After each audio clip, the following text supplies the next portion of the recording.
Try that again. Good afternoon.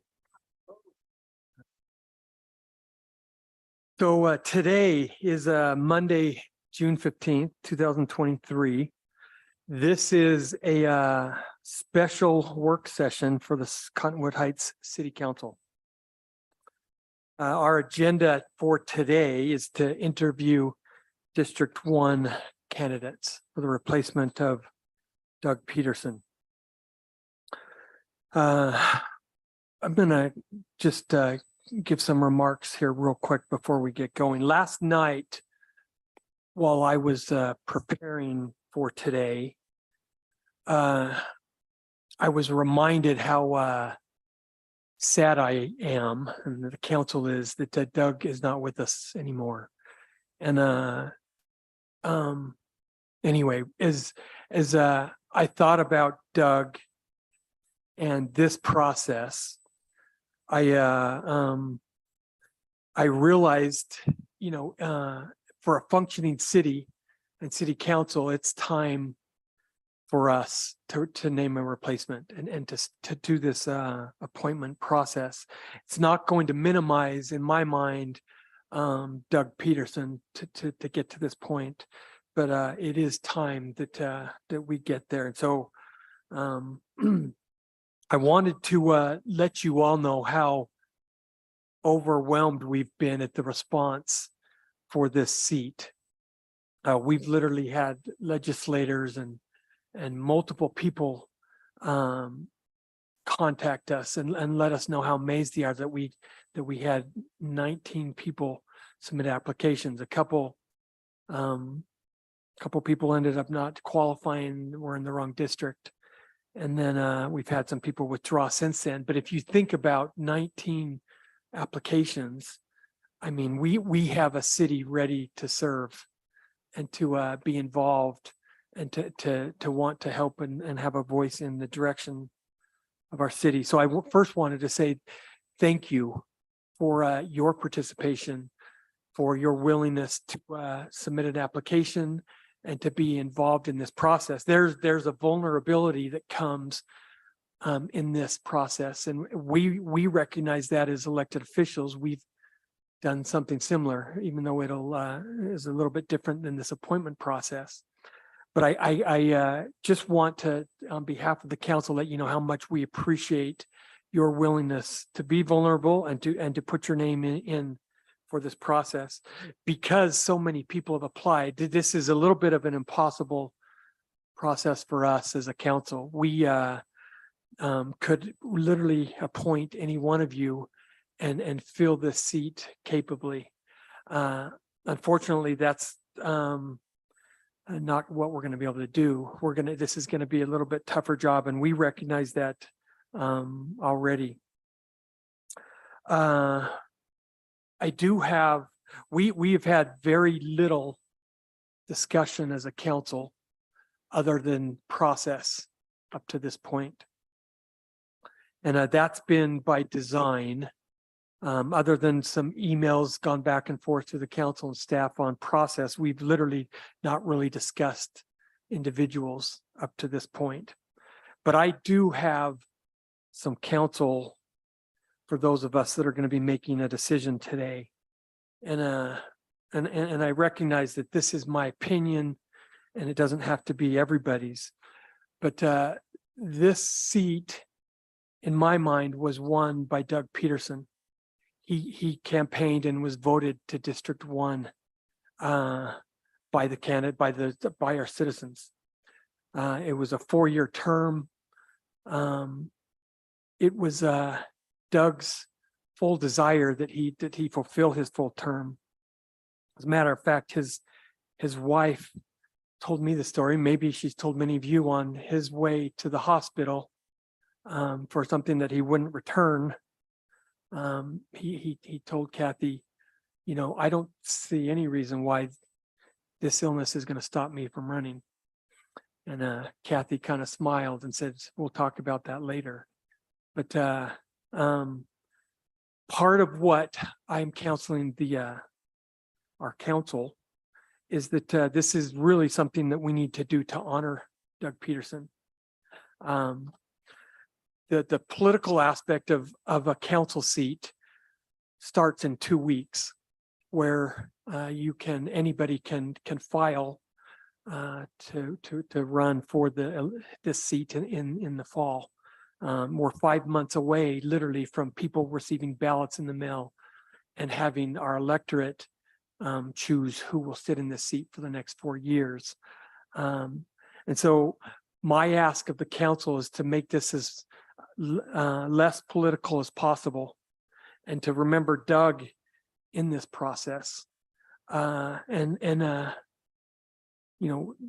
Even as far as asking yourself, if you were forced to resign for something completely out of your control, what would be your goals for who would replace you?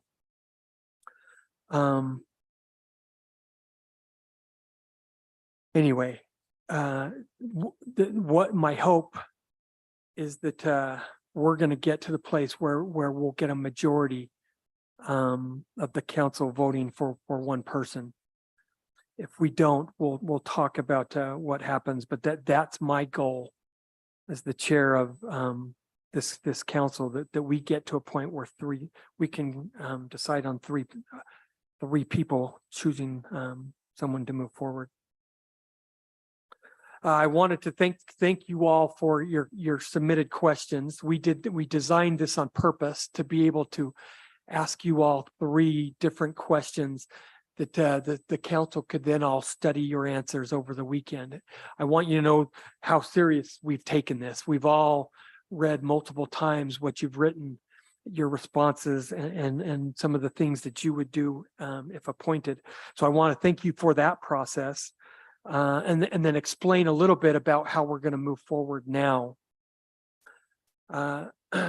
Each member of the council is going to have one question for you. We are going to ask the same question of everybody here. We felt that it was important to not ask different questions of different people. We wanted this to be to come across as fair as possible. So we will all be asking the same 4 questions of you all. One of the things to try and make this fair is we are going to have you select a number before each question, and whoever draws number 1 will be the first one to come to the podium to answer the question, and hoping that as the other applicants get to listen during the 4-question process, hopefully you won't be first every time, and that you might get some time to think about the question in a later question from the council. Hopefully that makes sense. If there are any questions, please raise your hand and we can talk about that a little bit more. Anybody in the audience, we are asking that you limit or that you don't react to candidate responses. Hopefully that makes sense, that we wouldn't want anybody cheering or the opposite after a candidate submits their response. After the first 2 questions are done by everybody, we're going to do something unique. We are going to invite you all to go into the community room, and there's a dinner. So there's I think a box dinner for everybody, where you can go and interact for a few minutes and eat, so that you don't get too hungry during this process for how long this might take this evening. The council is not going to join you in response to trying to be fair. We're gonna go back into our chambers and eat as well, and then after that is done, we'll bring everybody back in and finish questions 3 and 4. I also wanted to let you know that we're not going to have any public deliberations by the council after the interviews tonight. That all is on our agenda for tomorrow. We will have what we are calling a special business meeting starting at 4 o'clock, where we will have some time as a council to discuss what we've heard tonight, and then we will be voting after that and seeing if we can come to a majority. And then if you are chosen, if you are appointed due to the vote tomorrow, we just want to reemphasize that we will be swearing you in at 7 o'clock tomorrow during our normal business meeting, after which we'll bring you up as a member of council up here. Are there any other questions that I can answer? Tim, anything I failed to mention at all?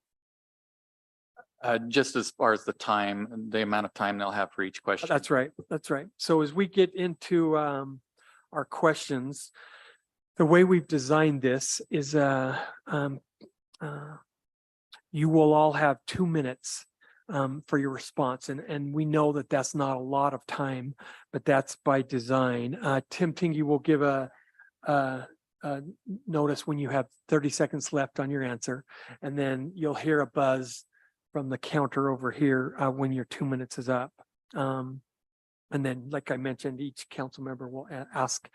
I will start and ask the first question, and we'll run through all of you, and then we'll move on to Council Member Burrell after myself. Take our break. So any other final questions? Once again, thank you all for being here. So Paula, we'll let you start the randomization of who will answer first.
For one, Boyd Tuttle. 11,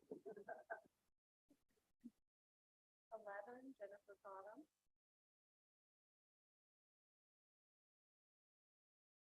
6, Mark Lance.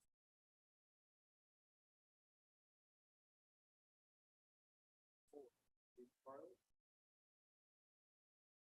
Number 10,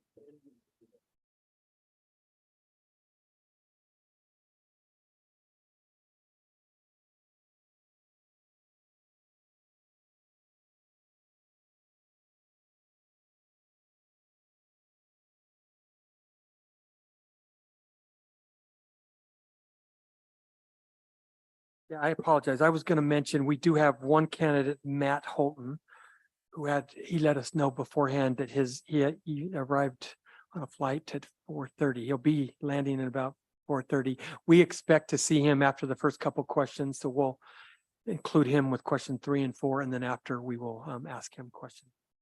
Matt Holton. Okay.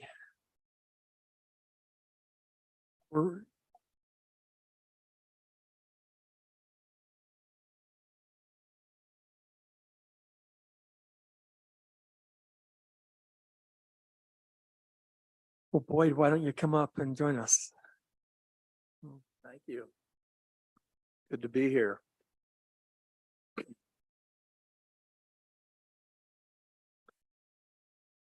So, Boyd, when making decisions, how would you determine what is in the best interest of the city? And I'd probably, if possible, ask you to focus on 2 issues. One, land use and zoning.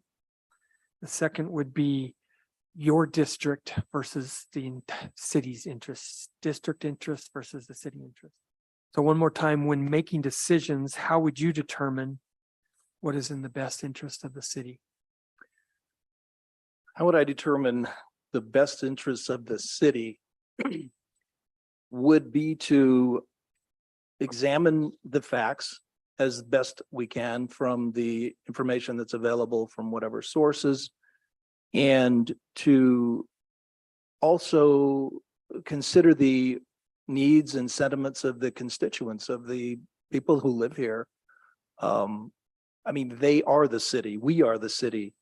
And I think that a balance between them, the residents, and the needs as they're presenting themselves, whether it's infrastructure, whether it's land use, whether it's new development, whether it's a zoning question, all of those things need to be taken into account with a vision of the overall view of the goals of the city. I think that's a key measure to understand what it is that the city's trying to accomplish. And does the decision that's being presented work toward that or work against it? I, for one, grew up here. I knew Doug Peterson 40 years ago when he was at Brighton High School, and so was I. And I've loved him ever since. Just been a great friend. He and I spoke a great deal about his work here, and I have some sense of the things that were priorities to him. But I would just say that it's finding that proper balance, because there are always going to be pressures on both sides, or even more than one side, for what is right. But I think honing it in, resonating with the vision of the city as it's been articulated by the council, by the mayor, by the elected officials representing their community, is one of the key ways to get to that place. Thank you. Thank you, Boyd. Hey, Michael Smith, come on up.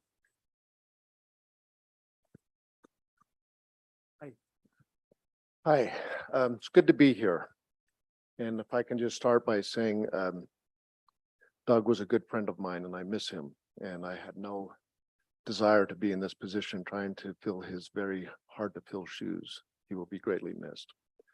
And I'm sure a lot of people can say similar things. Doug was well liked by all who knew him. And I know there are several here who were personal friends of his. How do I determine the best interests of a question that would come before me as a member of the city council? I would need to gather information, first of all. I recognize that my own view of things is limited, and I would need to expand that view as much as possible.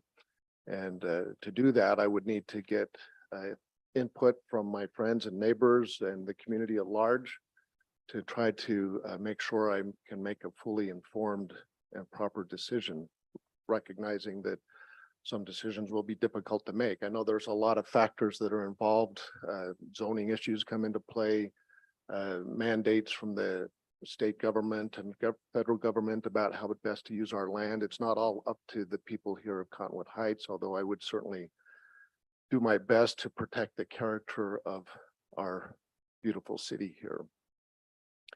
I do think it's important to maintain an attitude of an open door and communicate that to the community at large so that I can receive the input that I need to have to make a good decision. With regard to a decision that would affect District 1 that might not be favorable for the rest of the city, I'm not sure I can see too many scenarios where that would be, but I think as a member of the city council, my responsibility would be to represent the city and speak for the people of District 1, of course, but I would be looking out for the welfare of the entire city. Thank you. Thank you, Michael.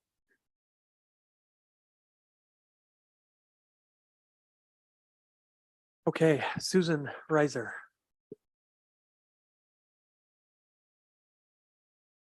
Hi. Having helped Doug in his election, none of us expected that we would be in this position. He's a great, great guy. Decisions like this with the city are never easy. And I learned while serving in planning that one has to remember who the city is. And I have come to the conclusion to remember the city isn't City Hall. The city is the people, and the city is the businesses that do business here and have vested interest in our city. And so it's so important that we help people to understand that this is not about us and them. It's not about City Hall. It's about the community and making them feel that, yes, they are a part, they understand, they hear, and also educating them, because sometimes it is frustrating. You feel your hands are tied by state law, federal law, and other things that come into play. And so it is a very difficult decision. It is tricky sometimes. I am pleased with the city in being very proactive in putting together some great, our future planning and having it on paper so people can understand where we're headed.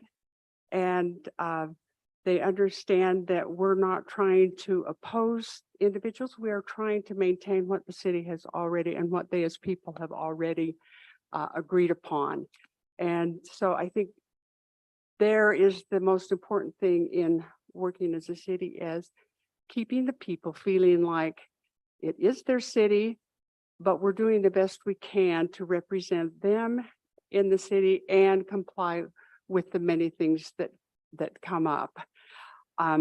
Like Mike, my neighbor, I don't believe there are too many situations where, as our council, we would be in opposition with the city. Thank you. Thank you.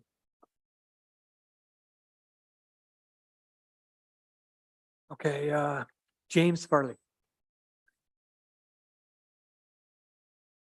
Good to be here. It's not very often you get your heart rate pumped up again, but this is fun. It's a great question that you asked, Mayor, and one I think that maybe should be viewed at two different ways. You opened up with a pretty important fact that you've all been elected and you went through the campaign process. You had the chance to be vetted by your constituents, whereas we will not. So I think for these first 5-6 months, really the goal of whoever fills this seat will be to understand District 1's constituents, because we weren't vetted out through the campaign and the election process. So a decision between now and January 1st, really, there should be as much input as possible, I believe, from District 1. After the election, I believe that hopefully the election provides someone who's got sound judgment, right? You choose an elected official who you believe will represent your ideal. That's who you cast your vote for. I think it's very important, and I will represent District 1, and that's where I'll get a lot of my input, but we'll also hopefully take some sound judgment into what you hear from department heads, right? They're going to be the experts. They're going to be able to come and say, here's how it's going to impact the city today. Here's how it's going to impact the city tomorrow. Ultimately, the barometer for me would be, does this decision help those that live in the city thrive? I believe that government, it has done a great job in this city, should promote an environment in which business, residents, schools, all thrive. I think safety is a very important piece of that, and making sure that we as a community are great today and we're great tomorrow. So I'm gonna avoid the buzzer. Thanks, James. Okay, Cami Hostetler. Hi, Cami. So thank you for having us here. And I met some of you a couple months ago at the small business luncheon. So I really am pleased with what I've been seeing in the city, with how it's small business friendly and you guys want to keep the economy thriving. So I think, to answer your question, talking to the people is the biggest thing. Connecting, finding out what makes people like this city, but also thrive and feel safe. So my biggest thing is just getting out in the community, talking to all of the residents and the businesses. Not only that, but then talking to the other professionals that have been in this city a little bit longer or in positions of authority a little bit longer, and just gathering more information, as well as, talking about the overall plan of the city. I know somebody mentioned that before. So just looking at the overall picture, but gathering more information from the people and the other professionals, I think is huge, and just getting as much input as possible. So I think it's important for me to be able to connect to those people and find out why they think certain ways, you know, because we all have different backgrounds. So I think that's really big for me to connect with the people. Thank you. Thank you, Kemi. Mark Lentz. Hello, everyone, and thanks for inviting me and taking my candidacy seriously. What I would first aim to do in making these hard decisions is getting as much constituent feedback as possible. I would probably even break my long-term embargo on Twitter and even go below my age group and go on Instagram, but also be out there in public as much as possible to really find out where constituents are at on these issues. My own personal priority for land use is particularly access-based. Would decisions impact somebody's access to these different green spaces, roads, whatever? My priority would actually be to consider access as a very primary factor in how we would make these decisions. And in terms of zoning, I would really prioritize preserving the neighborhood character. I am a newcomer. I suspect that I might be the person who's newest here because I've been here just over 2 years, and I'm very interested in how the government's run. That said, I love Cottonwood Heights. I don't have any, reservations about my decision. And so preserving the character is something that must be important. Salt Lake County is going to continue to grow. Cottonwood Heights is not immune to that. And we've got to think about how we're going to balance the growth with the character. I've been to places like Portland. I've lived in Salt Lake City for 8 years, and there's certainly things about Cottonwood Heights that are better, and I would love to see those preserved as well. Now, in terms of the city versus the district question, in terms of that, I think that one of the things I've been pleased to see is that, as near as I can tell, I've only been here a little over 2 years, there's not deep divisions between different neighborhoods. And by being a team player on the city council, I would hope to avoid that so that we still have equitable treatment of everybody in Cottonwood Heights. Thank you. Thank you, Mark. Okay, Jesse Curtis.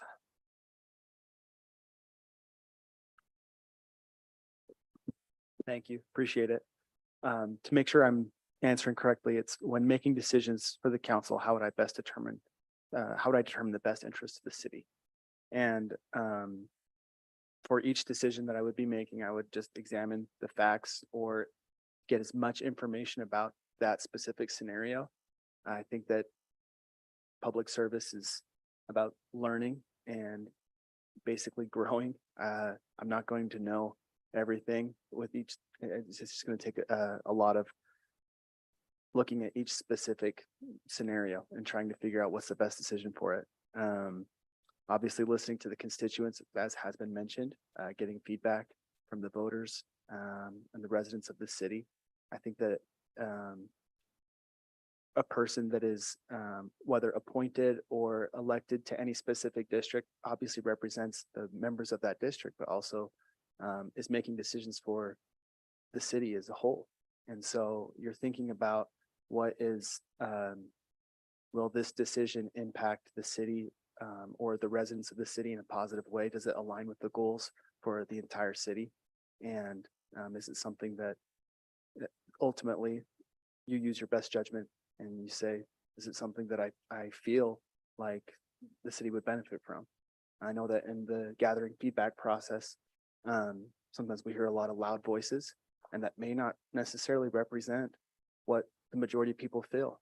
2 or 3 people could call and say, I hate the idea of this roundabout on, Bengal Boulevard, but those that didn't give any input or remain silent benefit from a smoother flow of traffic and less dangerous, crosswalk for high school students. So obviously examine the details, listen to constituents, use your best judgment.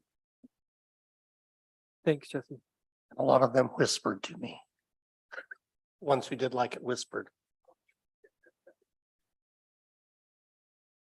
Okay, Ira Boyer. Well, I want to say thank you to the council, and I thought you've done a good job on organizing this.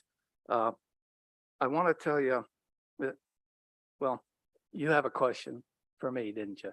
Would you repeat that and I'll answer it? Sure. When making decisions, how would you determine what is in the best interest of the city? If you could, specific to land use zoning and your district versus the city at whole. Well, first I would go to wherever the zoning situation is or the requirement. I would talk to the people in my District 1 and get information that way. Now, I do have, I've attended these council meetings for over a year now, so I do have a little bit of background, and I just want to tell you how I feel about things. The development of the property on Fort Union Boulevard and 20th East, I think that should be a green property. We shouldn't go commercial with that at all. There should be about 6 parking places where parents could bring their young children to play. And it should, that's what I believe it should be. And I believe that if I heard it right, that it's going to be purchased or maybe purchased for like $70 million. Is that right? No, 14. 14. Okay, my error. I think that's a bargain. I would want to continue the policy of no high-rise buildings in Cottonwood Heights. And we need to establish fair policies for skiers that rent bedrooms. I know that's a big deal. It's in District 4, I think, but it affects us all. And there will be an issue coming up on fiber optics. And so I would want to make sure we establish fair procedures there on that issue. And what would I hope to accomplish? I would want to ensure that the city and its residents is treated fairly in all of the above things we've just gone over and that I've just talked about. And I would also want the city council to keep the taxes that we do have anything to say about as low as possible. And I'm going to name 3 qualities a city council member should have. I believe that they should have is patience to hear all sides of the problem or the issues, and 2, the ability to analyze those situations or problems and arrive at a solution. And 3, to always show respect to the elected officials and all the citizens of Cottonwood Heights. Thank you, Ira. Thank you. Appreciate it. So next we have Mackenzie Lips.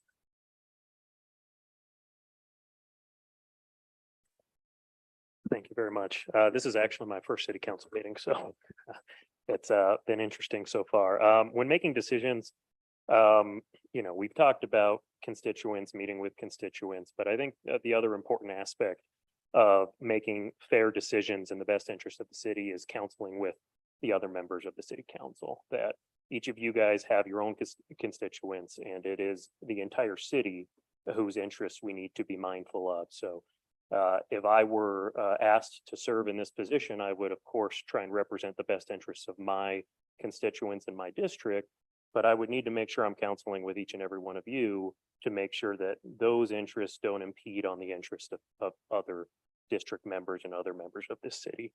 I think the other important guiding principle would be fairness, to make consistent decisions every time something of that nature comes up, whether it be zoning, land use, et cetera, to make sure that my constituents and the rest of the city know that I'm not taking decisions lightly, that I am considering all the options and I'm acting fairly and equitably in my decision. And that's what I would do. Thank you. Thank you. Jennifer Cottom. Thank you so much for having me. When I look at Doug as a councilman, the core value that he represented that I saw is accessibility.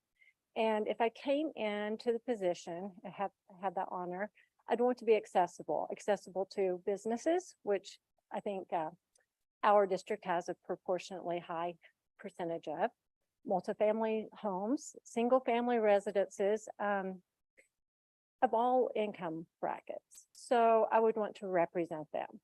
But as was stated, I do think that as a council, we come together and we analyze each issue. what is it that we need to do for the zoning? What are the goals? What are the strategies? How do we need to plan for it?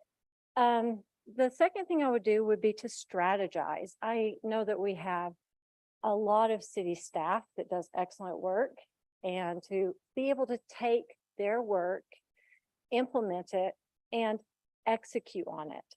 The thing that I would want to do, and I'm not saying I would try to do this day one because I have a lot to learn, would be to take the information, disseminate it, but yet execute it, make a decision and move forward.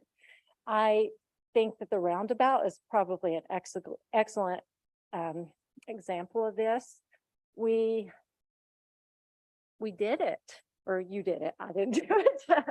We did it. And not sitting at those two lights every time I go up and down the road has been excellent. And so just taking the things that we see as a council and doing it. So thank you. Thanks, Jennifer. Catherine Burns. Thank you very much I also really appreciate Tim and all the detail and the process, and even though I've been an HR person forever, I haven't been on the other side of an interview for a long time, so I'm but anyway, being recently retired, I all of a sudden have a lot of time, and painting and doing yard work is just not doing it for me. My mom was on city council in Ann Arbor, Michigan when I was a young person, and I feel like it's just in my blood that I need to step up and take some accountability and responsibility for the community that I live in, that I happen to love. We bought an old house that most people would have torn down and have made it into this beautiful house. We've lived there for 20 years, and planted a lot of trees, and I feel like we've contributed in our own way to this community, but I haven't done anything outside of my home really. And so I wanted to get more involved. I feel very safe in Cottonwood Heights. I have never had any issue with having to call the police department for unruly neighbors or anything. I mean, I've always felt, I always see police around, and so I feel very safe in this community. I also worked for a business where we had to call the police on a regular basis, and they've always been very responsive. So that part of it, I think, to be able to feel safe where you live is a huge part. As far as land use, I think that you have to first look at the 30,000 foot view. What is the idea of the whole thing? And then get down, ask the constituents. Obviously, I would do everything in my power if I were put in this position to talk to as many people as I could in my district and, find out. But anyway, thank you very much for your time.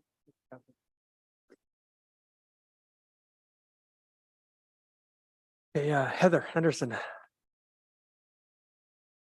Good evening. I think a lot of us can say that we knew Doug really well and miss him very much. And I think it's a testament to him that all of us are here. He allowed each and every one of us a voice.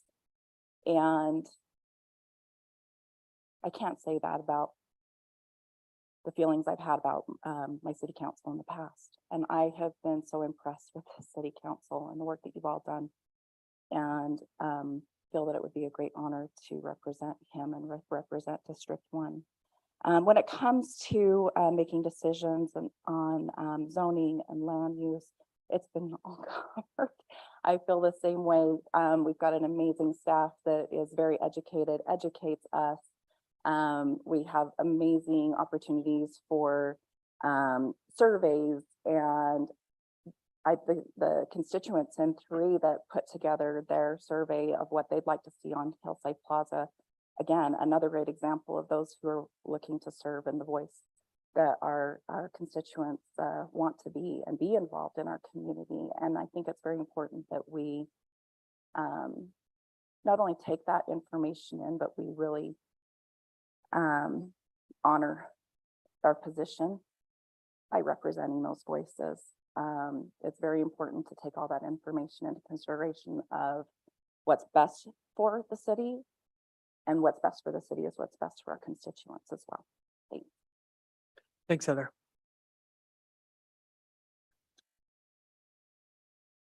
Okay, so at this point, we'll have Maria will have you choose another number. Can I make one comment? I may be shouted down, y'all can shout out, or Go ahead, Scott, you bet. 2 minutes is going really fast. If it's okay with the rest of the council, the people, I wouldn't mind going to 3, but I can proceed as is as well. Just putting that out there. I'm okay with that. Sean, Ellen, you have any issues with that?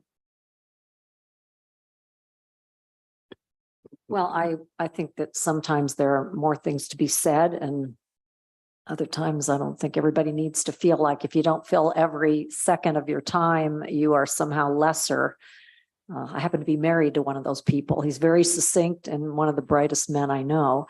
So I of course have never been one for buzzards going off, or so I'm fine with that, and we can see how the time goes. Great.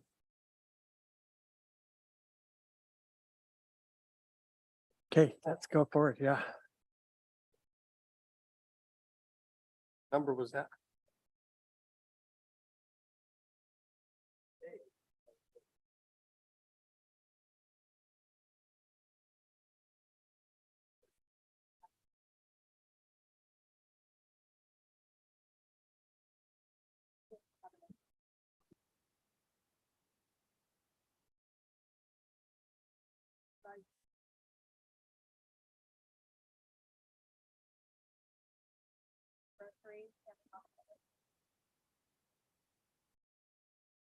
Well. Number 6, no, number 9, Boyd Tuttle. I am really glad you didn't get 1 and not again, boy. I got the same 111, Jennifer Tuttle. Mark Lentz, 4. 11. Mark Lentz, 4. James Farley, number 1.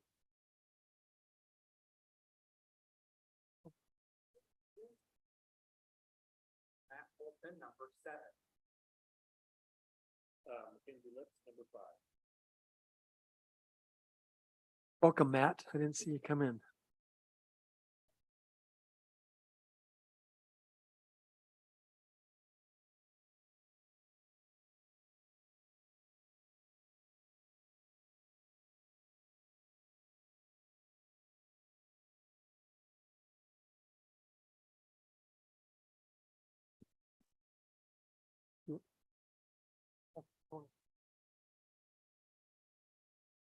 Actually, a good idea. Yep. Do that. Every So now and then you get a good idea. from we're a going attorney. to invite Matt up. So Matt, let me tell you what the question is. So you might have heard it, did you? Maybe not. So the question came from me, and it is when making decisions, how would you determine what is in the best interest of the city?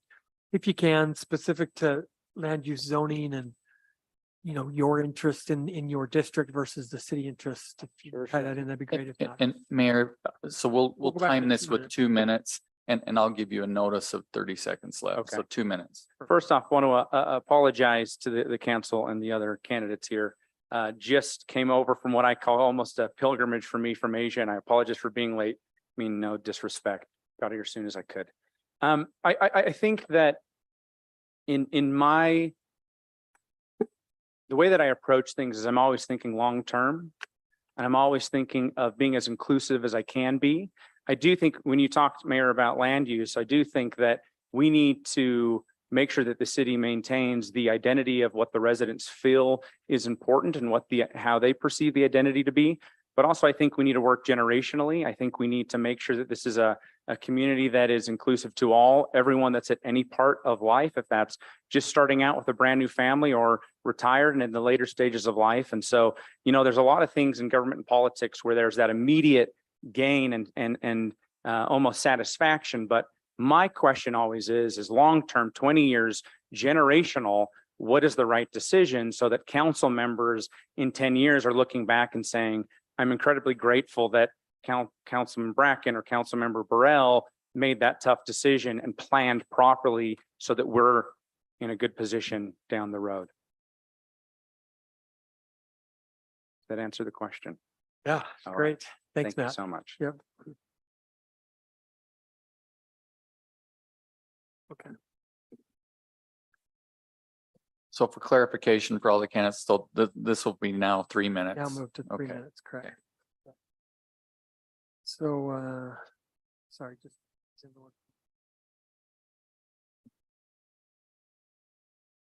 Okay, let's invite up James Farley, and Councilmember Burrell will ask the question.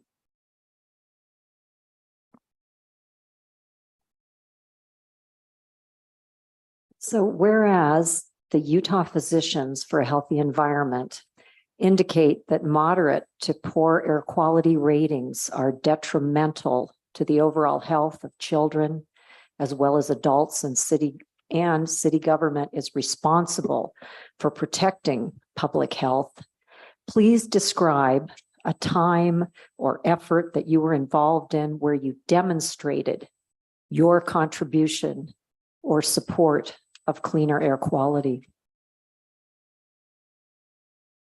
Perfect. Thanks. Great question. Must just be coming out of winter time. Not as much inversion this year. Coming into summer ozone. It's odd that you would ask that question, that I would draw number one, because I spent the last hour and a half with the radon mitigation team at my house. Apparently our basement was a little high. So air quality is pretty sensitive. We've got 4 young children, and at ages 4 to 12, we're always thinking how to create the most safe, sanitized environment, but yet let them be kids. And air quality has always been at the forefront of my wife and I's conversations and what to do. When you think about Utah and the way that our valley is designed, certainly that inversion is when it feels the worst. But to your point, in the summer, the ozone's also bad.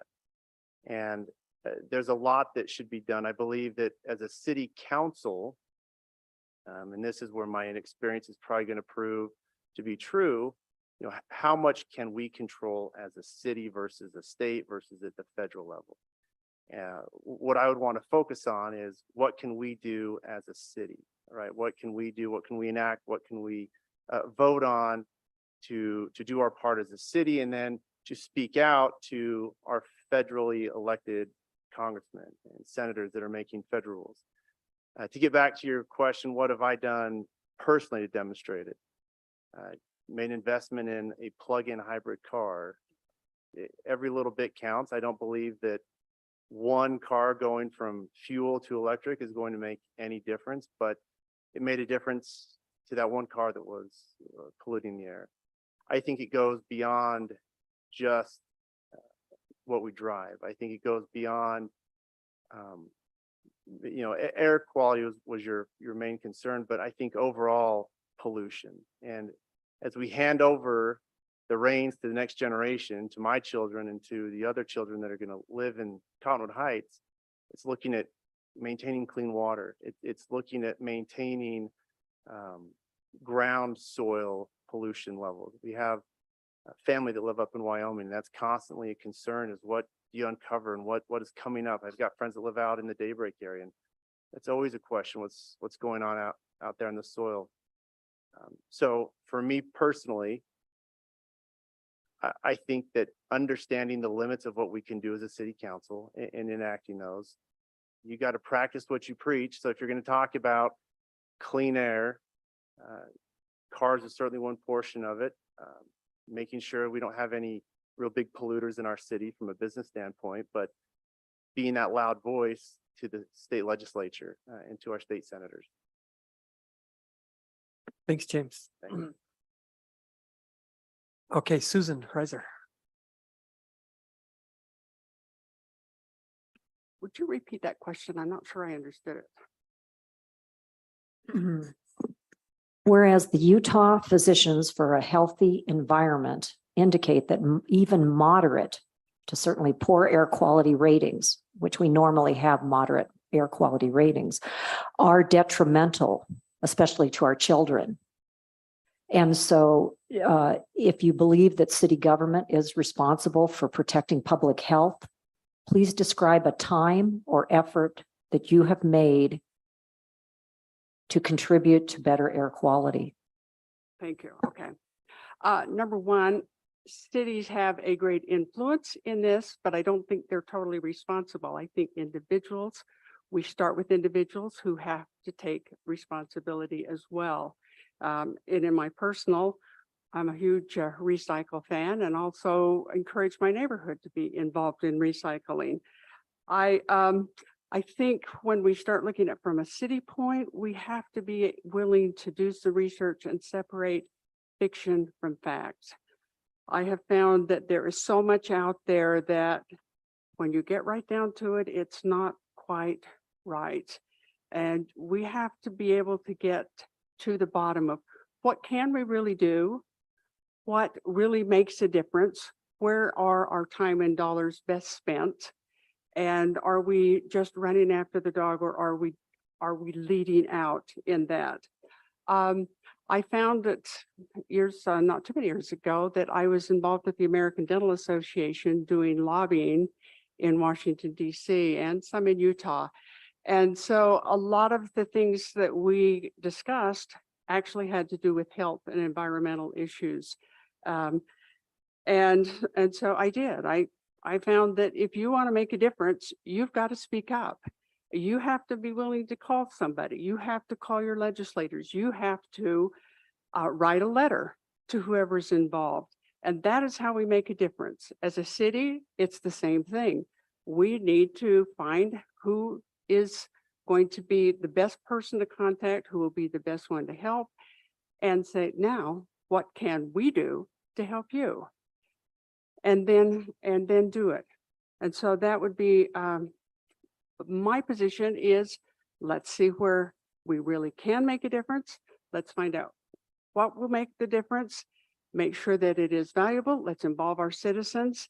And I think most people are very much concerned nowadays about environmental issues, especially as we're starting to see some actual links with things like autism and respiratory that are actually documented with our kids. And we have a responsibility to lead out in that. Thank you.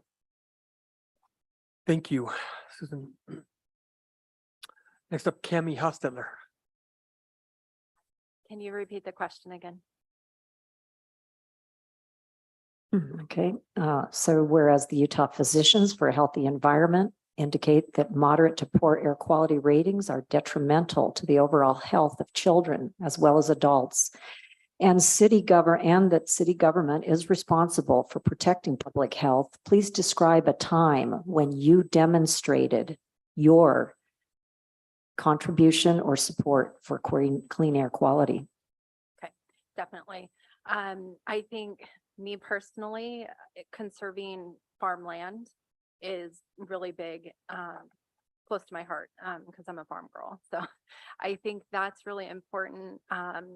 Obviously, as cities grow, you got to kind of see, where the population, can move into as far as development, land development. But me personally, what I've done is, drive less, stay closer to home, work from home, plant trees and gardens. I think public gardens are really important. And I think preserving farmland is important. And that's what I've done personally. Thank you.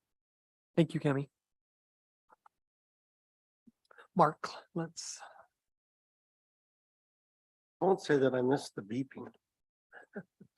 Okay, thanks, Ellen, for this question. I really appreciate it. I have mostly and really enjoyed my decade in Utah. I also have asthma, which I didn't have until my late 30s when I moved to Utah. So I really appreciate this question.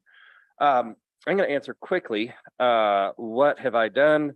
Since we moved here, my wife and I have installed solar panels. We bought a Tesla. That's not the car I drove today. I take the train to work, which is in Utah County. Partly that's just nice because I-15 is a nightmare. recently planted some trees. And when I can, we walk to the grocery store, which takes me to my next point, which is what can Cottonwood Heights do and what can we do as a council? And our enforcement abilities, our regulatory abilities as one city surrounded by many others are quite limited. So what we have to do, I think, is incentivize, encourage, and enable and enforce when we can the kind of behaviors that would lead to this. Now, we cannot sort of turn this into a green oasis surrounded by Sandy, Midvale, Holiday, and everyone else. So what we should be doing more of is making it possible to bike, to not have to drive up into the mountains or down to Sandy to find a nice bike trail, to be able to bike here, for example, to be able to walk to the grocery store without fear that when you're crossing and going to Trader Joe's, you're going to be run over by somebody who is not looking at a red light. To, in terms of minimal enforcement, at least pay some attention to people who are just sitting in Mountain View Park idling for 10 minutes. So there is an enforcement element, but there has to be more than that, I think, enabling, enhancing, and incentivizing where we can the kinds of behaviors that are going to lead to clean air. And we can just say, well, this is just Cottonwood Heights. This is just one community, but I do think that we could take a leadership role here in terms of cleaner air that hopefully other communities nearby would emulate. Thank you. Thanks, Mark. Mackenzie Lips.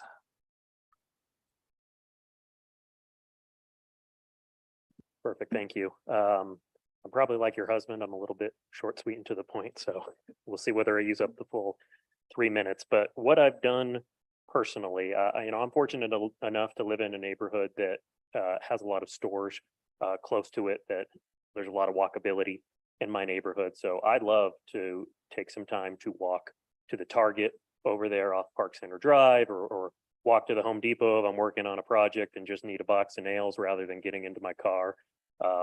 Lets me de-stress a little bit, think about my day. And I think that has a lot of benefits, not only, to my own personal carbon footprint and our own air quality, but setting an example to other people as well that, we do have a lot of stores nearby where we live, and we can walk to those stores. And on a lot of cases, because of convenience, we choose to get in our car. Maybe it's a little cold outside, we want, or hot, we want the AC, but personally making that decision to get out of my front door and walk to the store has been one of the ways that I've personally contributed to improving our air quality. I think one of the others is keeping my swamp cooler. When I bought my home, there was a swamp cooler there on the roof, and they had also put in a brand new AC. I was tempted to remove the swamp cooler and just, let my AC do its job, but the swamp cooler has been awesome in the summertime, reduces my energy usage, reduces my energy bill, and has likewise, contributed to less energy waste and therefore cleaner air in the process.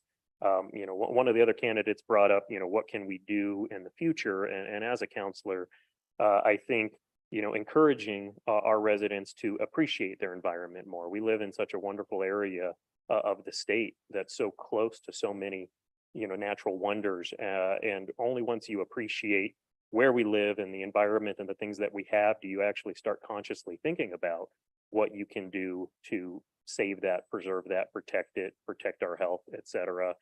I think public service announcements on billboards are an awesome area as well, where we could do a lot of service, notifying people about the air quality and air quality problems.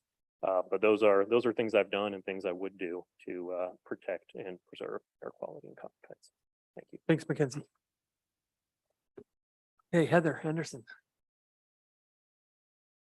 Since we have a little extra time, I want to backtrack a hair because Scott said that people that didn't want the roundabout were really whispering when they decided they liked it. I did not want it. I was very vocal with him about it, but I did go on the city webpage and post that he was right and I was wrong, as well as call him and post it on a local Facebook page. So some of us did step up and say we were wrong. And I'm saying it now in front of all of you. I think the roundabout was a great idea. So thank you for doing that, Scott. What I have done personally, I've lived here for 26 years and we bought a home that was not new. And so as we have made improvements to our home, we are conscientious of what we are replacing items with. So we've replaced our windows, we've replaced our lighting to LED. We have replaced a furnace to a more efficient furnace. As we as well decided to keep our swamp cooler, we felt that that was more beneficial, not only financially, but environmentally. And so I think what we can do as an individual makes a huge difference overall. Also, what we can do to mitigate the effects of bad pollution. You guys talked in City Council last time about garden at Mountain View Park and the pollinating garden and expanding that and being a good example by increasing the bee population, and that also helps with environmental effects.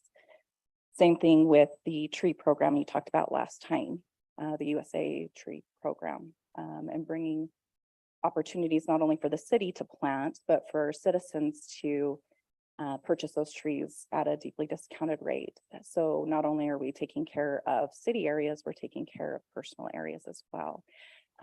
We also have our idle free zones that was enacted years and years ago. And so I think the city's been a good example. They're also, you were talking last time also about changing these planter areas from the grass to something more sustainable that fits the current code. So I think you guys are doing an amazing job, honestly, of not just saying what you want to do, but meaning what you say and following that example. And I think that's something that you should do as a council person. Thanks. Thanks, Heather. Matt Holton, sorry. Thank you for the question. Super important issue. Some examples of things that I've done in the past. When I was at Rio Tinto Kennecott, we were part of a team that helped shut down the power plant out there. Took all the emissions out of the valley, transitioned that down, not for financial reasons, but because it was the right thing to do. So we shut down the power plant. We partnered with Rocky Mountain, bought green credits to help others, use those funds to help others also jump into that program and make some of those same decisions. When I was at the Utah Manufacturers Association, we partnered with Henco, that is the CEO of PacSize here, Leaders for Clean Air. We gave out charging stations for manufacturers around the valley. This last session worked on a bill, HB 113, which put new parameters for the state of Utah when it came to lithium extraction off of the Great Salt Lake.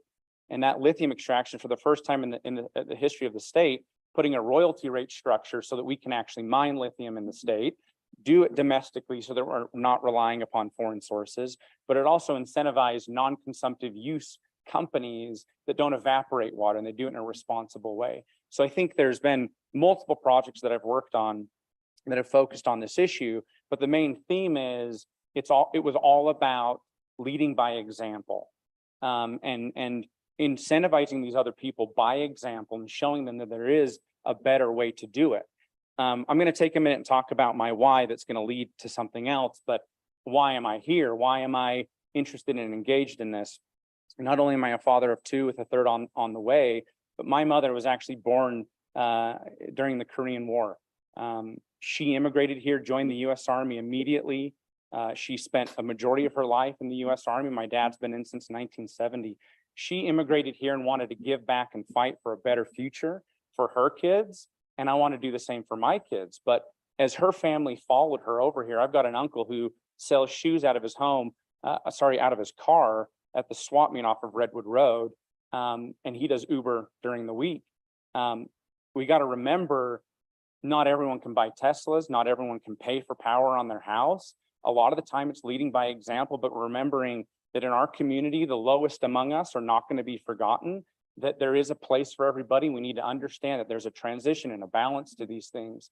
As he's trying to just maintain his life, his car is probably not the most efficient. It's super old, but also understanding there's a balance. Even with business, there's a balance. Let's incentivize these people Let's figure out how to lead by example, but many of these folks may not be able to do it for the sake of their business not being able to continue to function. So it's all about having those discussions, going to living rooms, talking about maybe there's a better way to do this, and inspiring people for change. Thank you. Thanks, Matt.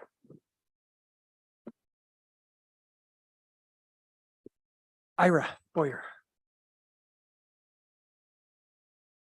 Thank you. What I have done personally to decrease pollution is not very much, but I have always maintained my vehicles correctly so that they would not pollute.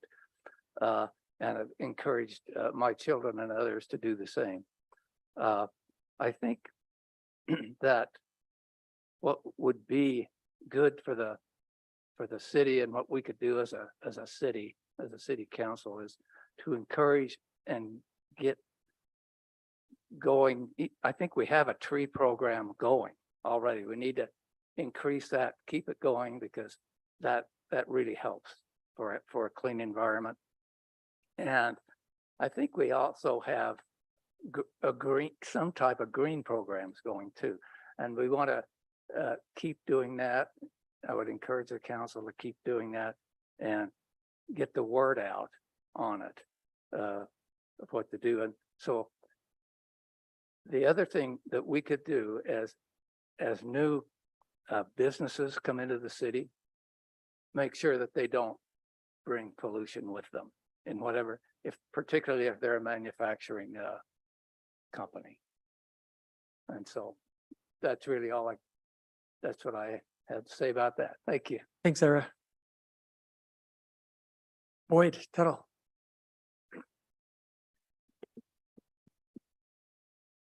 Yeah, thank you. So I have a bit of a life experience that kind of takes me out of Cottonwood Heights. Actually, it's bookends for me. Spent my first 20 years here and then moved to New York, where I was with a Fortune 500 company for 25 years and living overseas in Japan for 5 of those years. Gave me a pretty broad perspective on a lot of different ways to the government can hinder or help enhance the quality of life in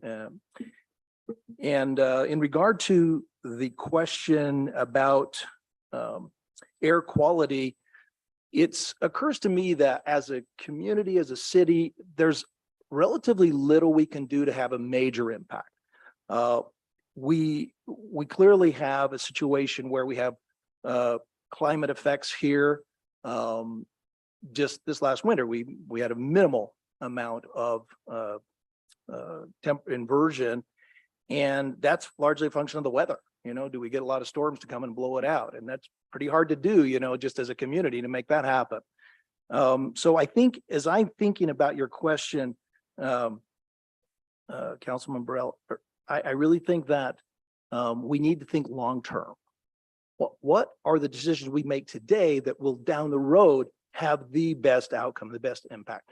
And a lot of times, some of the decisions we make are short-term. They are politically expedient or politically popular, but they're not necessarily going to deliver any major effect down the road. Personally, I think some of the decisions that are being made today on a broader governmental level are foolish and short-sighted. Take windmills, for example. It can't be recycled. They're piling up in landfills, those huge turbine blades.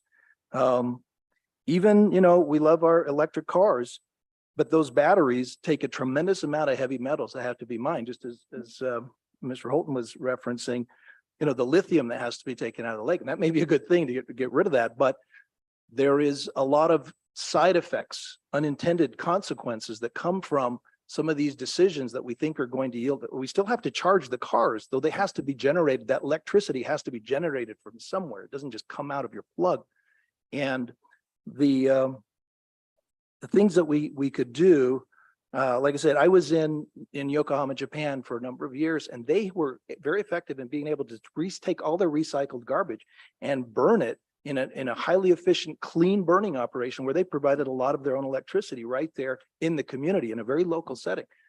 Is that something that could be done here? I don't know, but it's something that'd be interesting to explore given that experience that I've had. I also worked when I was with Xerox Corporation. We worked on reducing ozone emissions, which are coming out of your copier machine, by the way. So, but thanks to those efforts, that's been reduced to a large extent. Thank you. Thanks, Bart. Hey, Jesse Curtis.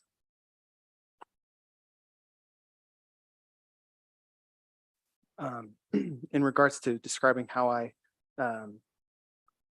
contribute to combating air quality, I would say that the number one thing that an individual can do is educate themselves on the issue. I recall 9 or 10 years ago, air quality was a very pressing issue at the legislature, and people were talking about it a lot. And I started to do a lot of research about, air quality in the state of Utah, and I became educated on the issue. And correct me if I'm wrong, but two of the biggest contributors to poor air quality, or that moderate rating, is carbon emissions from personal use vehicles, as well as wood burning stoves or wood burning fireplaces. And so there's often times that I want to point the finger at large corporations, like Carnival Cruise Lines, they're doing so much pollution, and so is China and India, that doesn't matter what I do. And that's true on a global scale, but right here in our state, the reality is it begins with each one of us as an individual and how we look at the issue, educate ourselves on our community and the future of our community. And so, there's small things that an individual can do, whether that is, an electric vehicle, or, my wife and I consciously looking for a home that had a gas fireplace instead of a wood burning, and trying to take front runner, when we go downtown or to Provo, or for whatever reasons, when we're traveling those distances. I think that as far as city government goes, it's really difficult to say we're going to mandate that individuals do X, Y, or Z. And I'm not in favor of, passing laws like your license plate ends in X digit or letter, you can't drive on these days. I don't think that's the solution, but I would really like to see some way that the city or we educate more people about air quality and what are the contributing factors to why, what are the main polluters, to poor air quality or the carbon emissions in the state, and whether that education takes place, through the city or to youth council or things like that. I would say that the number one thing is get educated on the issues, educate others, obviously make personal changes when you have that ability to do so. And I don't know how to make public transportation a little bit more affordable, but we'll talk about that another time. So Thanks, Jesse. Jennifer Cottom.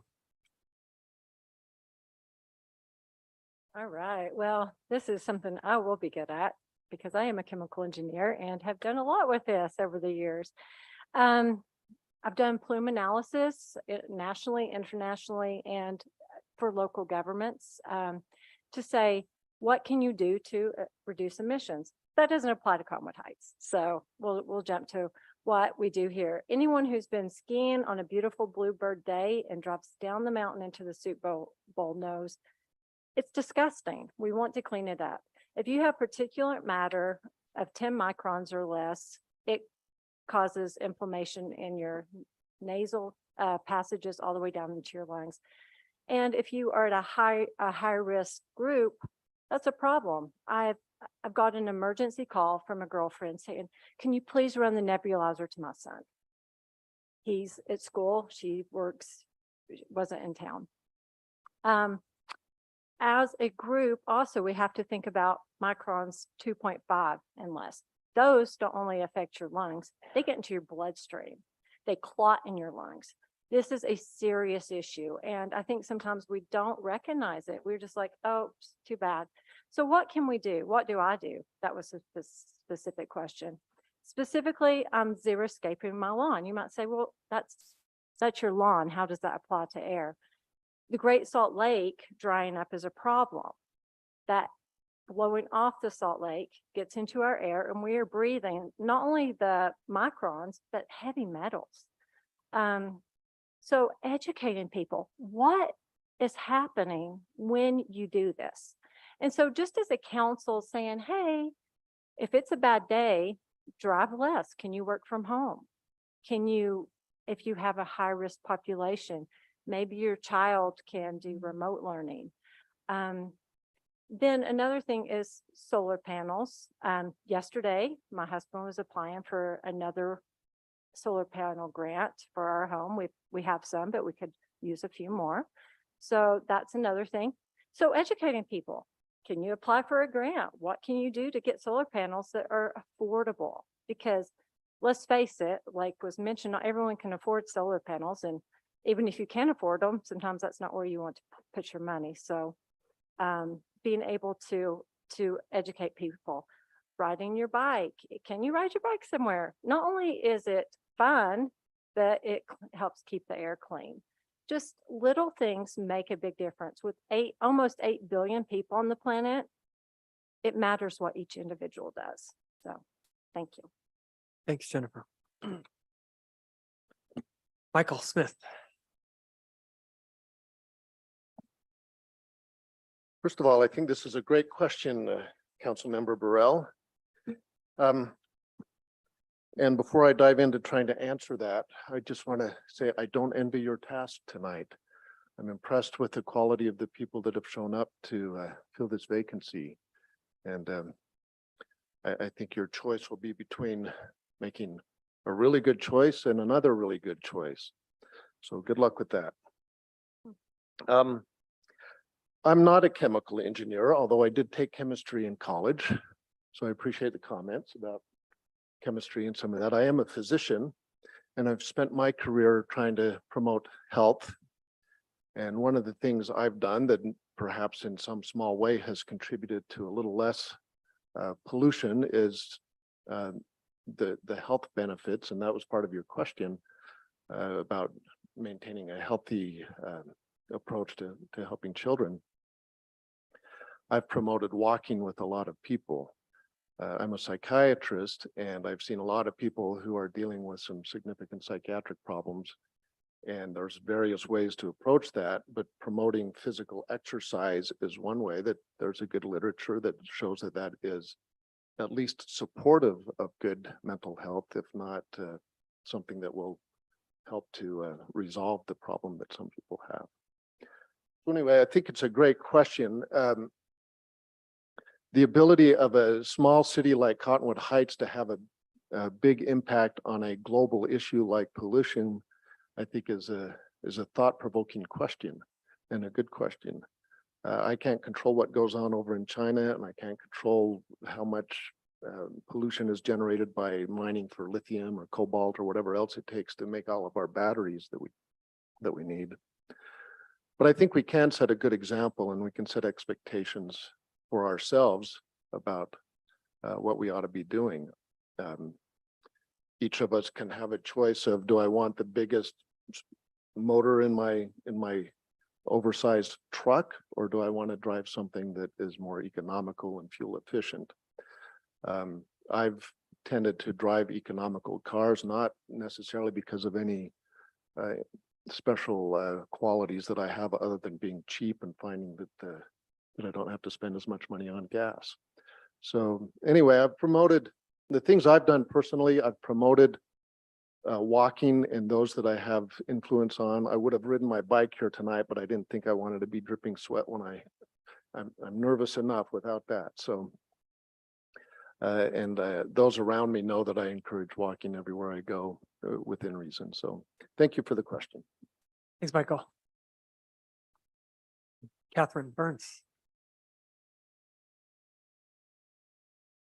Well, I would echo what he just said about just the quality of the applicants. It's really amazing. That's going to be difficult.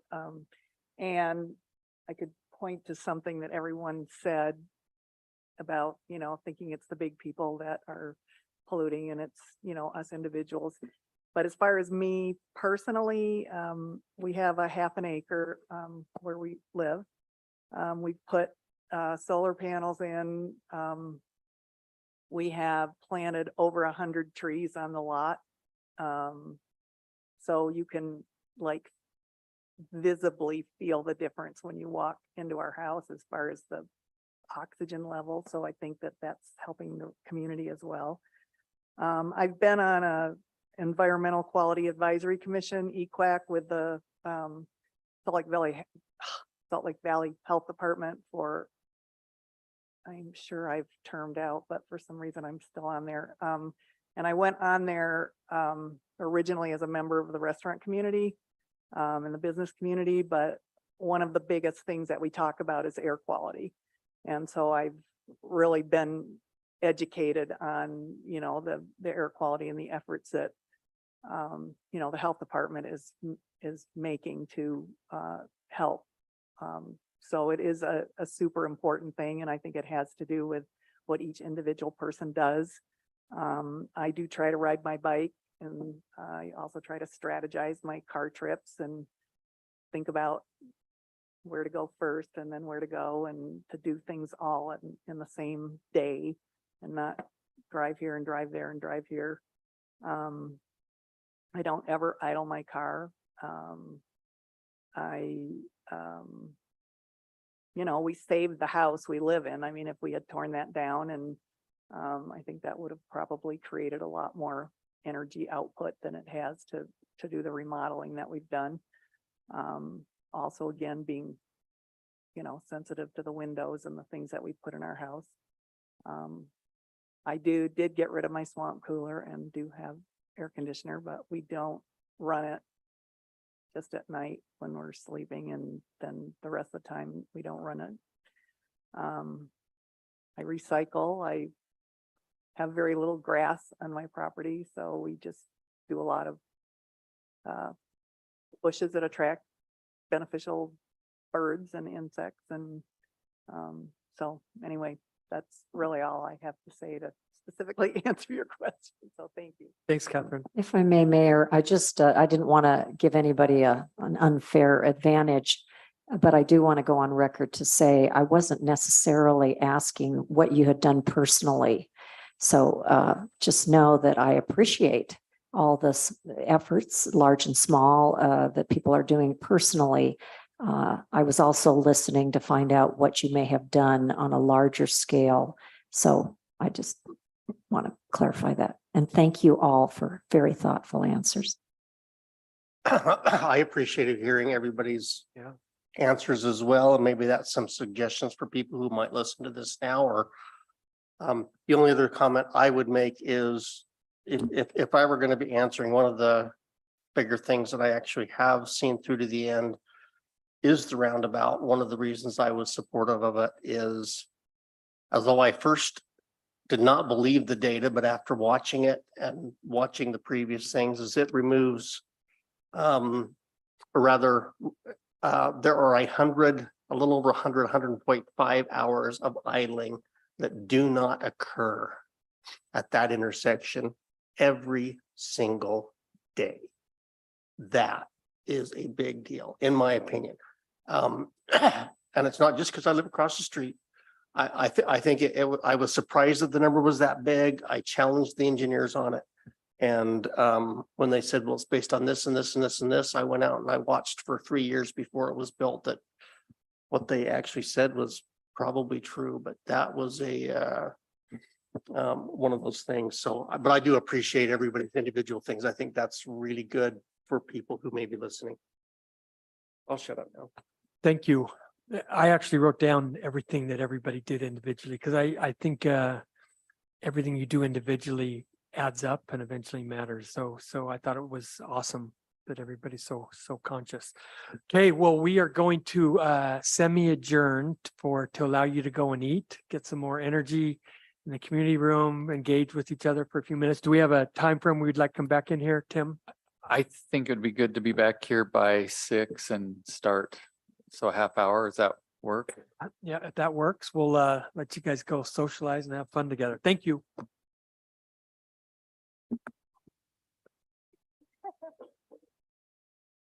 So the food's back here. Well,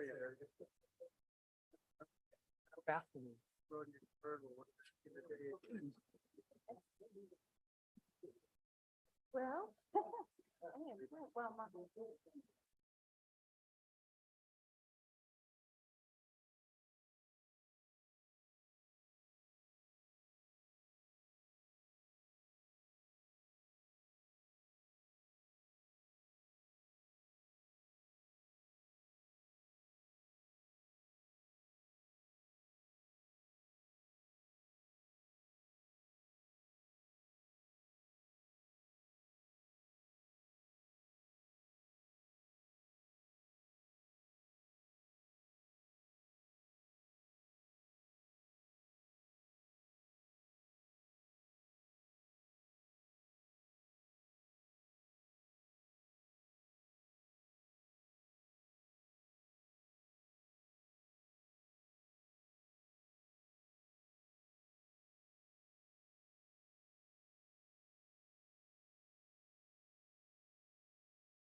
So we're going to start another round of drawing numbers. So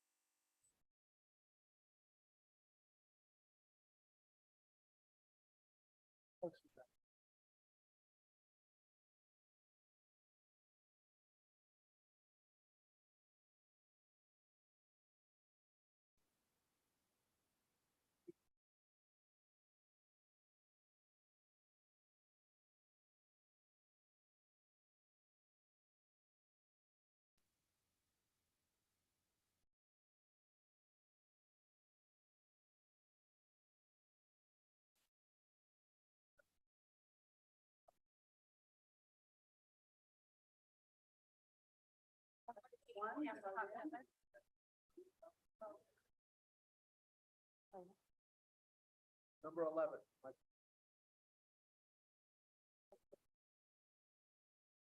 We total 13.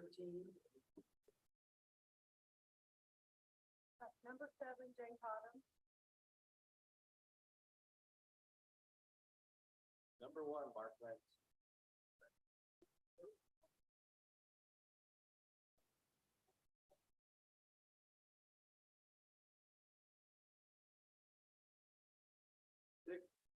For 12.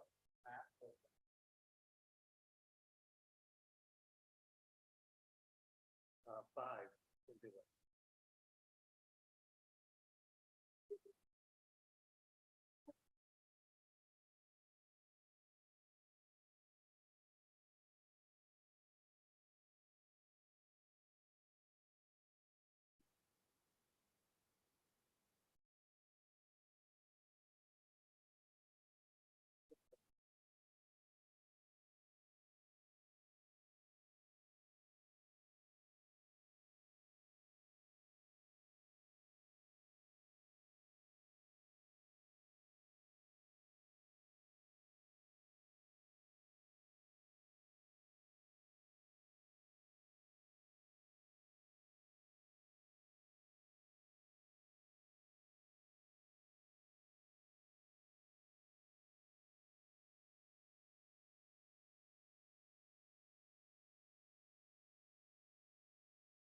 okay, hi Mark. Hi, how are you? How was dinner? Fantastic. Nice Yeah. break. Good. Okay. So our next round of questions will be done by Councilmember Bracken.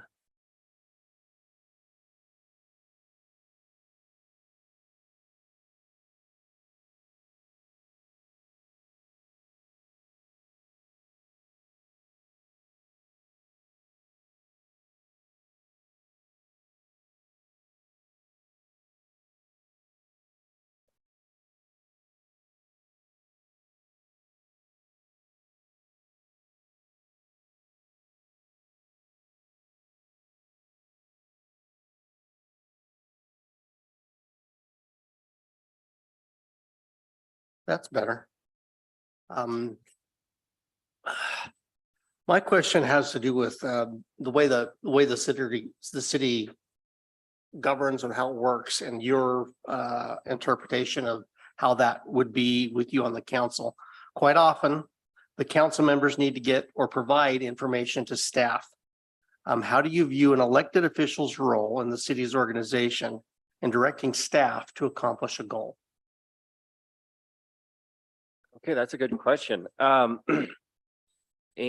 I would have had a lot more trouble with this question 5 years ago, but I've had more work experience managing. So what I think needs to be done is an emphasis on clear written communication. You know, when you write something down, don't just send it off right away, but sort of think about, are the directions clear? Have you established what needs to be done, how it needs to be done? what is the deadline? So for written communication, it absolutely has to be clear. For sort of having a good environment, you should understand immediately what is your role within an organization. What responsibilities would I have as a city councilman? That'd be the first thing I would find out. How much responsibility and authority would I have to direct staff members? And that should be reflected in a tone as well, sort of maintain a tone that reflects that you're not trying to arrogate too much power to yourself, but also does sort of establish you as somebody who needs to make clear directions. And one way to really work on that, and this lunch that we just had was a perfect example of that, is you really need to promote a culture of collegiality and civility so that when you have to give somebody directions and you do so, it comes from somebody who you're already on good terms with as well. So I think since I didn't have time to think about this question, I'm just going to go ahead and answer with that and leave 1 minute and 12 seconds on the clock. So thank you for the question. Thank you for the minute and 12 seconds. Thanks, Mark. Okay. So Susan Reiser.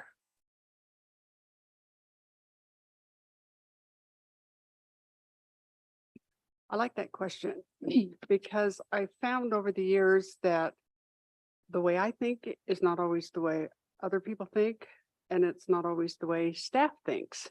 And we can sometimes be viewing things very differently or think of things in a different way. And so my thoughts on this here would be that the most important thing is to immediately, when the council receives their packets for the meeting, that they're read and questions be addressed to the person on staff who can answer that. I also think that it's important, if possible, to write things down rather than you know how it is. Even my kids are the same way. You ask you as you're in the middle of something else going somewhere, and then you wonder why they didn't get it done. And we're all the same. Staff can be the same. They may have said yes, but with other things, they've kind of forgotten too. So I think it's important to write things down. I think it's important to take the initiative rather than waiting until a council meeting to ask concerns or for information, to do it in advance. I know how frustrating it is when an item comes up and then all of a sudden all these different things come up and you're thinking, oh, wow, I didn't think about that. I didn't think about that. And so it really helps move along. And so I believe that the key responsibility is with the individual council person to keep in direct contact, not be afraid to ask questions, to get information, if that be to get traffic records from the police department, whatever it takes, and then come prepared to a meeting. Thank you. Thanks, Susan. Okay, Catherine Burns.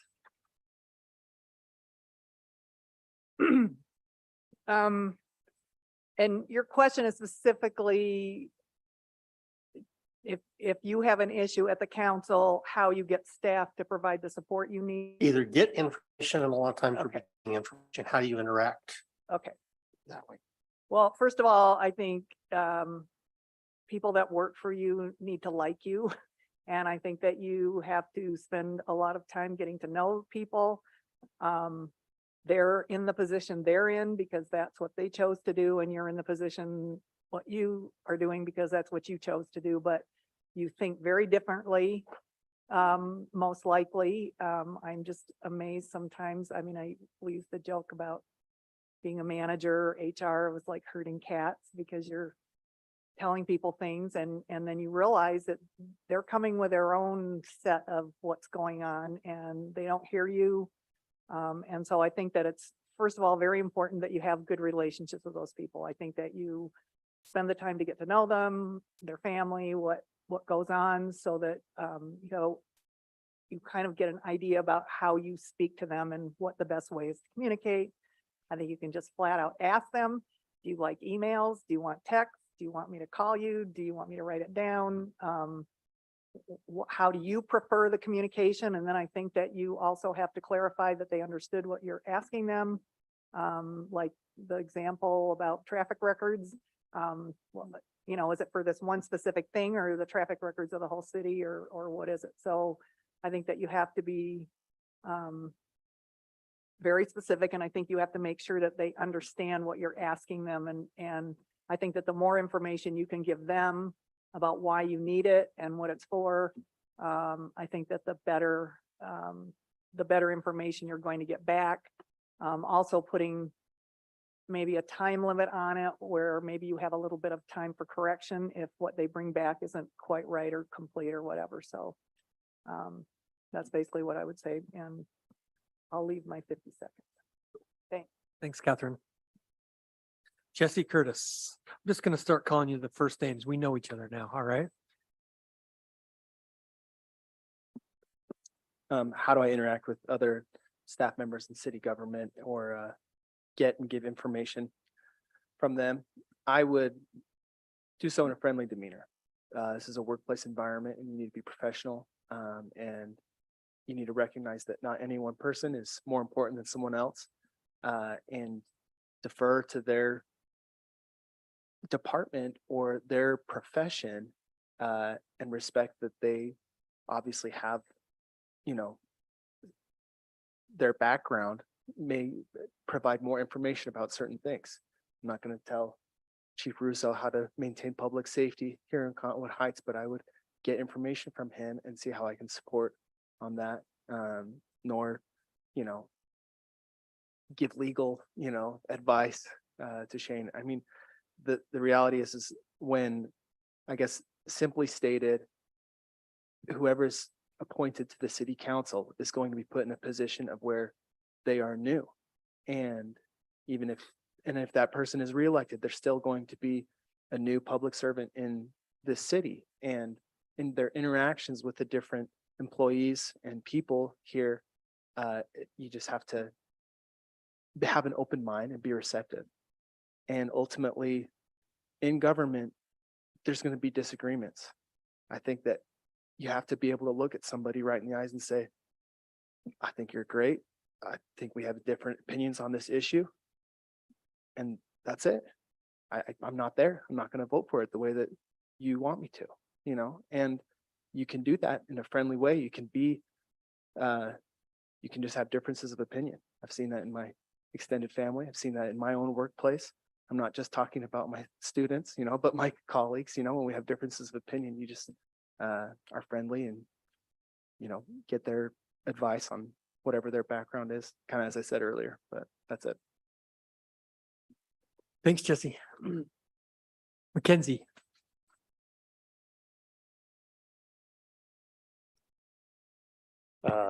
Thank you for this question. It's so I'm a CPA by trade, and I've worked for a number of companies and done consulting work and managed several different sizes of teams. And you know, in a lot of jobs and projects that I've been on, you know, I work with a lot of non-accountants, people who don't understand, you know, the financial technical lingo.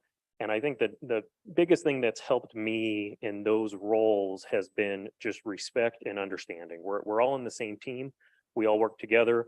We all want the same thing, but we come from very different perspectives and very different career paths and understanding. So help me understand what it is that you need, and I can help you understand what it is that I need, and we can reach a common ground and gain consensus, and we can work towards that same goal. So I think that's probably the key factor I would use in working with staff is, you know, how can we work together to achieve this goal, answer this question that may have come up, you know, respect their opinions, you know, encourage them to bring solutions to the table for you as an elected representative to consider. I think that's very important as well. You know, just because they're not serving on the city council and or they weren't elected to this position doesn't mean they don't have valuable insights that could help, you know, you as a counselor achieve your goals and help the residents of Cottonwood Heights. Understand the why behind the question. If they're coming to you with a question, understanding why they're asking the question, what it is they need, and you helping them. Likewise, if you're going to them with a question, helping them understand the why is important as well, so that they can feel a part of what's going on. But those are some of the high level things I would do in directing staff. Thank you. Thanks, Mackenzie. James.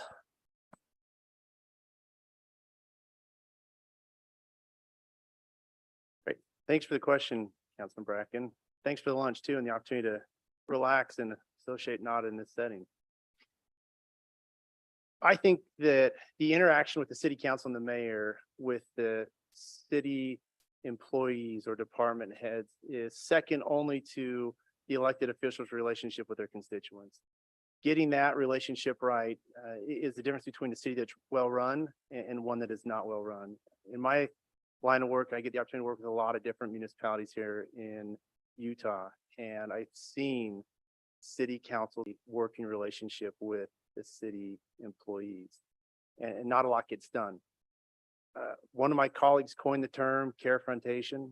I believe that for you to work well with a team, you have to come from a position of care, of respect, of partnership. That I'm just an average Joe, as probably was evident by my answer to your question.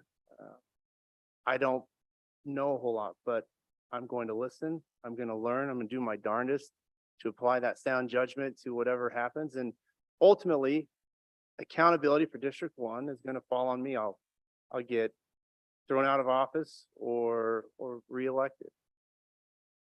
So that knowledge and that ability to listen and to learn your constituents, but then to sit down and be partners with the city manager, with the HR director, the chief of police, and say, all right, team, help me understand how best to implement this, because here's what was voted on.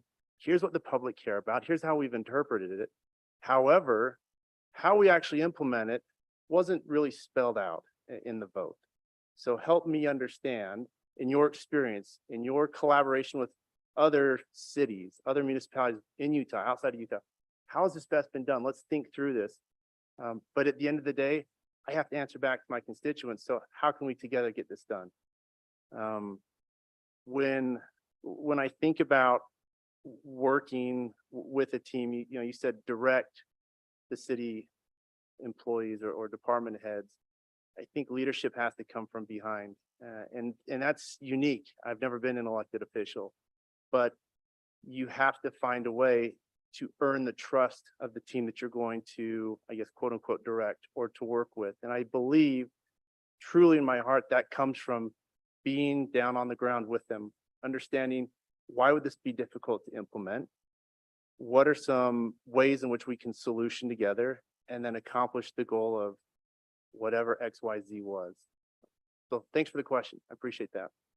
So you said leadership comes from behind? Yeah. Okay, I just Yep. want to make sure I heard the word. Unless you got a better term, then put that in your notes instead. Thanks, James. Jennifer. Okay. I'm not sure I can follow that. That was a great ending.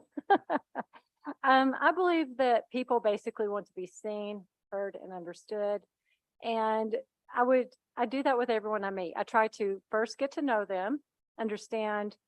It depends obviously on our relationship, but understand how they work, how they communicate, what their learning style is. Sorry. If I can first understand that, then we can get somewhere.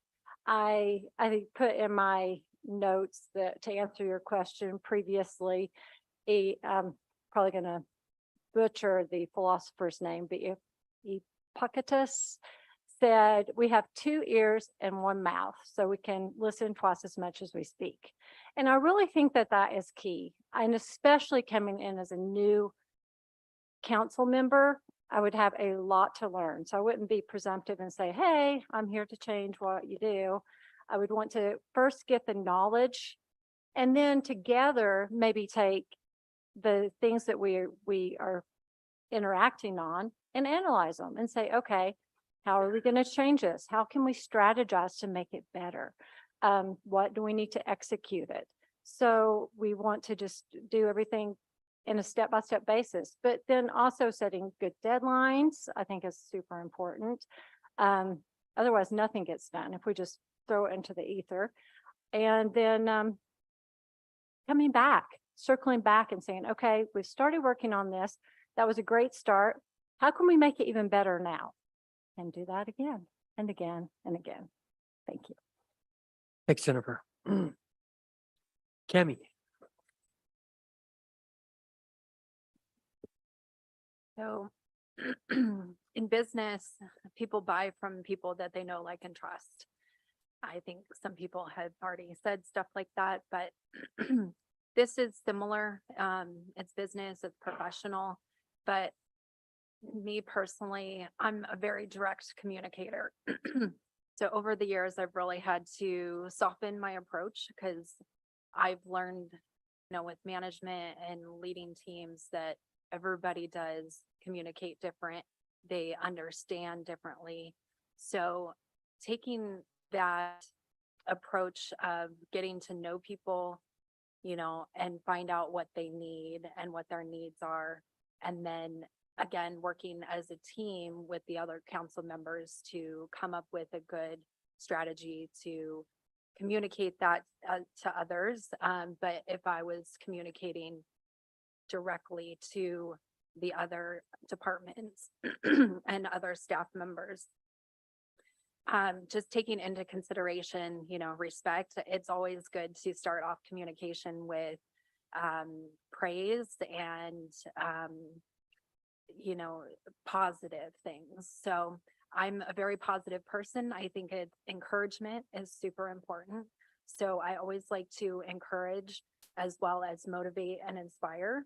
So I always try to bring that in my communication, whether it's spoken or written. And I think it's just really important for people to feel like they're heard and that you get to know them and connect. So my philosophy with all my answers is just connecting with the people. So thank you. Thanks, Cami. Ira.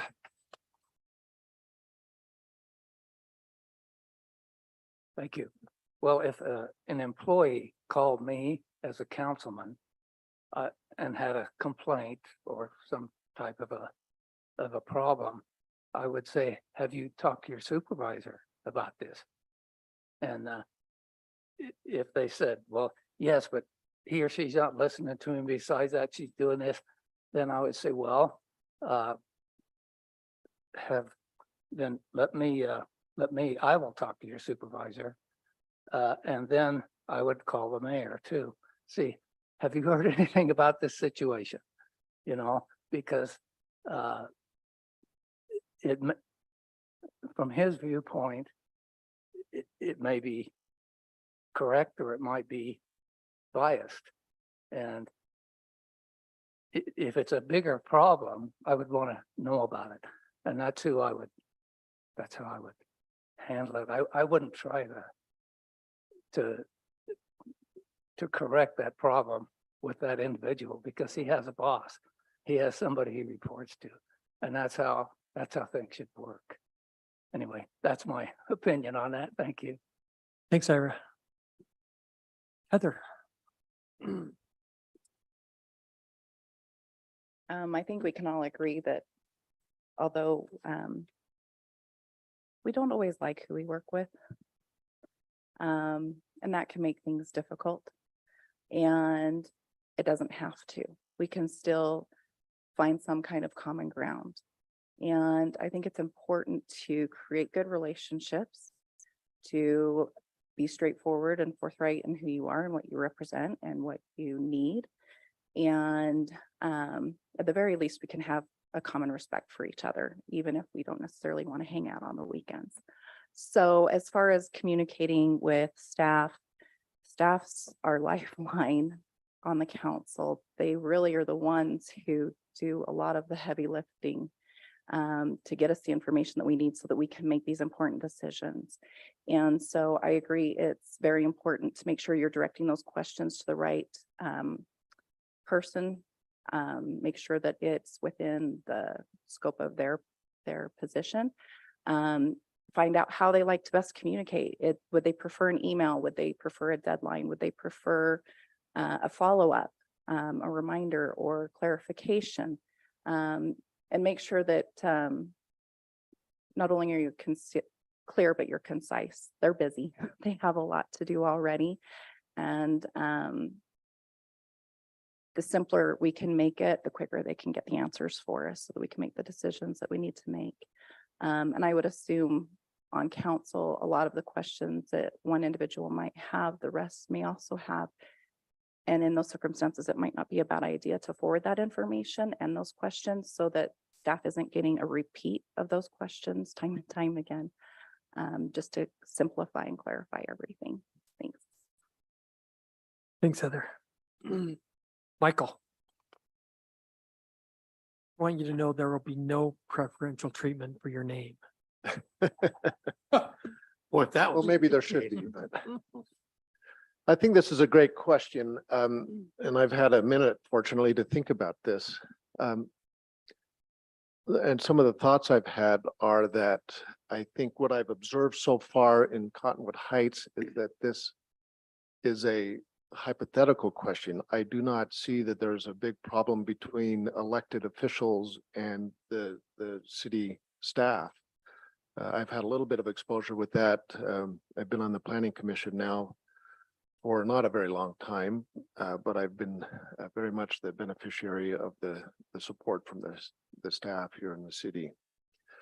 Having said that, I think we can look beyond Cottonwood Heights and see examples of where the tail is wagging the dog, where we have elected officials who are doing the bidding of the bureaucracy that is behind them rather than the people that elected them. And I do think the members of the city council have their first obligation to those who elected them. I think, of course, the people that work here on the staff could do a lot to undermine city officials. So I think for a variety of reasons, including getting the job done, you have to maintain good relationships. In addition to that, I think we have a moral obligation to maintain good relationships anyway, regardless. I think we each have a moral obligation to treat each other with respect and with kindness and with civility. And I think whether I'm the king of the jungle here and I have other staff that really have no competition with me, I would still have that same obligation to treat them with respect. If I'm the chief neurosurgeon in the hospital and an orderly asks me a question, I should be respectful of that person. They may not know what I know as a neurosurgeon if I were a neurosurgeon, but I still need to be respectful. And with that in mind, I do have the past experience of having served on a grassroots committee as the chairman of a committee called it was called the Republicans for Civil and Informed Participation. And we hosted a variety of candidate nights and a variety of other political events. So the focus of that was to promote civility, and that's already been addressed by others who preceded me with this, and I appreciate their comments as well. Thank you. Thanks, Michael. And Matt. As James said earlier, I also want to thank for taking that break. That was really fun. There's a lot of these people that I haven't met before. Getting to know them was super impactful. And if, obviously I want to be appointed, but if I'm not, this room's full of very capable people that I would absolutely support. Their success is the success of this city. And so I just want to thank you for giving us that little break. As far as staff goes, look, it's a team effort. We're all a family. This city is bigger than any individual. It's all about looking at what our strengths are. We're super diverse, and that's a good thing. Let's take our diverse backgrounds and our diverse experience, and let's have someone shine. So for me personally, my background really is the last 15 years working with various levels of government, from DC to the state level to the local level. Right now, I'm working on a federal appropriation, $3 million for Carbon County that is focusing on diversifying them away from coal. Obviously, we know that they're being hammered right now. How do we let that community, have some prosperity? And so that's an appropriation there. Cedar Fort working on a water project, Falcon Hill working on an employment around Hill Air Force Base. And so my strength would be focusing on interacting with the federal delegation, other people in different levels of government, and figuring out how we can get that support here in Cottonwood Heights. And looking at other people in the city, if it's the police, if it's fire, if it's the attorneys, they're the experts. Let's rely upon each other. Let's support each other. There's no egos in this game. The betterment, the better that we all work together, the better the city's going to be. Thank you. Thanks, Matt. Mayor, can I do one follow-up? Just so that Tim doesn't yell at me. We still have one left. Did you know that? Do we? I I ran out of papers. Is there? Boyd. Yeah. Now, Boyd. where's your paper? Now I'm, okay, well, thanks for stopping me, but I'll find you.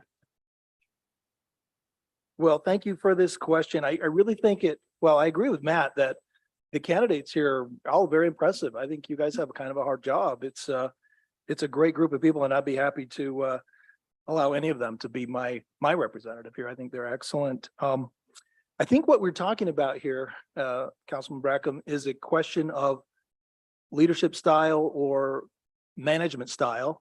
And when it comes to that, I would just have to draw on my own experience. And that comes from 25 years in the corporate world and 13 years as an entrepreneur with my own company. The probably the most diverse, unusual situation that I ever experienced was working in Japan. I had 7 expats from different countries, different languages, different cultures, all working under me. We were managing a $300 million budget of parts acquisition for the company that we were representing. And that presented a lot of interesting challenges. And what I discovered was there were 2 things that really worked well. Number one was to not micromanage. That always had backfiring implications. And it also disempowered people. And so I've learned through, trial and error and experience, sometimes if you can just set clear guidelines and let people be empowered to come up with their solutions, with their way of getting it done. Sometimes it's far better than what I might have thought of. And then they feel empowered, they feel energized, and they're excited to do it.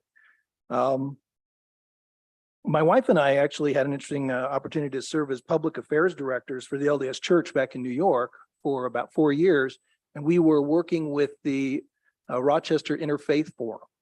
And we were there along with the Muslims and the Jews and Christians of all different stripes. And we were able to do amazing things together, really amazing unity and bonding that happened in that setting that I think really came out of listening and understanding and empathizing with one another and overcoming some of the initial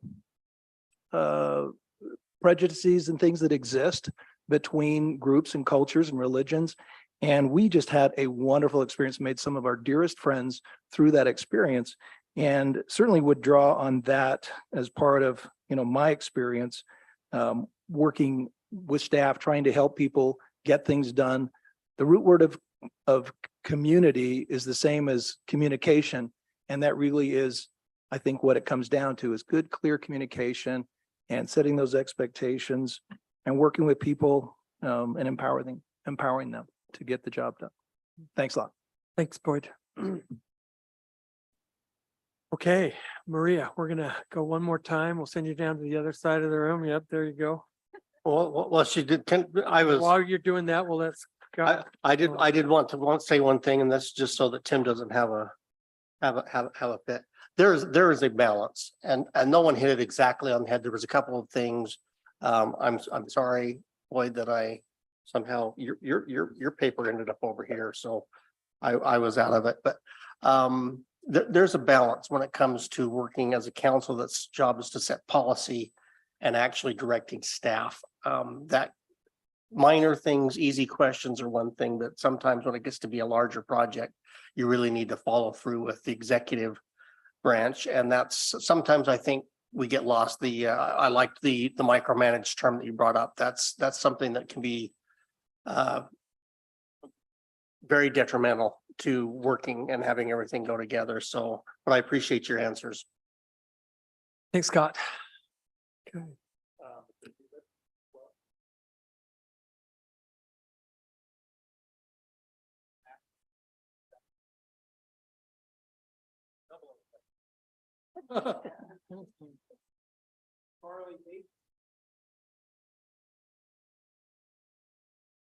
Mark Lentz, 11. Jane Cotton, 10. Wood Tuttle, 13.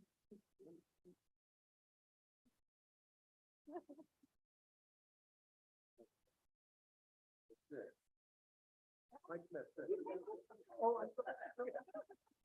All right.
Okay, thank you for your patience still. We're down to our last question from the council, and this will come from Councilmember Sean Newell from District 3. Wonderful. Great to have everybody here this evening. Good to see you. And I'm glad that everybody got to eat and start wearing smiles, get over the nervousness and get to know each other a little bit better. Mark Lentz, by the way, come on up, Mark. Oh. Is that not right? Are you not one? No. Sorry, that's the wrong paper. Scott. Yeah, Kevin. I feel a lot better now. Just teasing, Mark. And the mayor is trying to move things along. So, it's wonderful to be here in your presence and then also to be here with everyone who's already involved with the city. There's such a great amount of brain trust here, and that is so critical to us to being able to have a community that has a diverse voice and to bring in different perspectives and different ways of looking at everything in a wide lens. So I really appreciate that. And this question is about now a little bit about you and what you're going to be able to help the city with and help us elevate to continue on the pathway that we're on, hopefully a very positive pathway. So my question is, what knowledge or attributes will you bring to the city if selected to fill the vacancy of the council district number 1? Can you repeat it one more time? What knowledge or attributes I already said you have brain trust, so you're already there. Will you bring to the city council if you're selected for this vacancy? Good question. So knowledge and attributes, that I would bring to this position and the city is again, just being a voice for the people. Again, we've established previously, people like to be heard, they like to be seen and understood. So again, going back to my why and also, what I've said previously is just really getting to know the community, being a leader by example. I've had a lot of different trials as we all have. And so I think for me, my big attributes is grit, determination, perseverance, and overcoming things. So with my own experiences and my own attributes, I would bring that to the community to not only encourage and empower other officials, but the community at large to want people to come together and lead, have them lead by example as well. So by me leading by example and bringing my,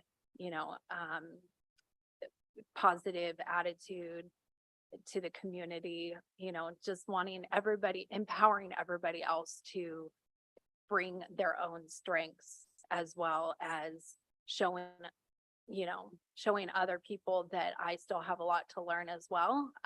But being open-minded and as far as other abilities and attributes, communication, I love communication. So the more that we can actually get the community involved, I think that's really important, is involving community, but then leadership and leading by example. Thank you. Thanks, Cami. Heather. So, in deciding whether I should apply for this or not, I had to really kind of do some soul searching. I had a career for many years in banking. I had my own business for a time. I raised two amazing kids, and I'm to a place in my life of what do I do next? And there's so many opportunities. But what a great opportunity this could be. First and foremost, I think, is integrity. You have got to be able to be someone that people can trust. And you need to be able to be someone that they can feel safe to share their opinions and raise their voice.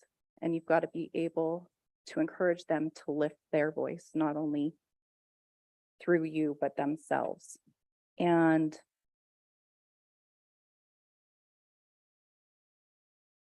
a big part of that, I think, is having a genuine care for the community that we serve. Service is so important and it's so overlooked on so many levels. And when people truly know that you care about what their concerns are or their passion is, not only are they going to open up to you, but they're going to join you in that fight. And when we're representing our community, we can't do this job alone. This is not a job that any of you do alone. I know that. I know you have an army of people who support you and lift you up. And it's very important to be able to reciprocate that. Communication is key. If you can't communicate, you're not going to get anywhere, whether it's with staff or with your constituents or with your fellow councilmen. You've got to be able to have that trust and that relationship that you can make the decisions, especially the hard ones, and still be able at the end of the day to say, I respect you one way or the other. So that's what I would say. Thanks. Thanks, Heather. Susan.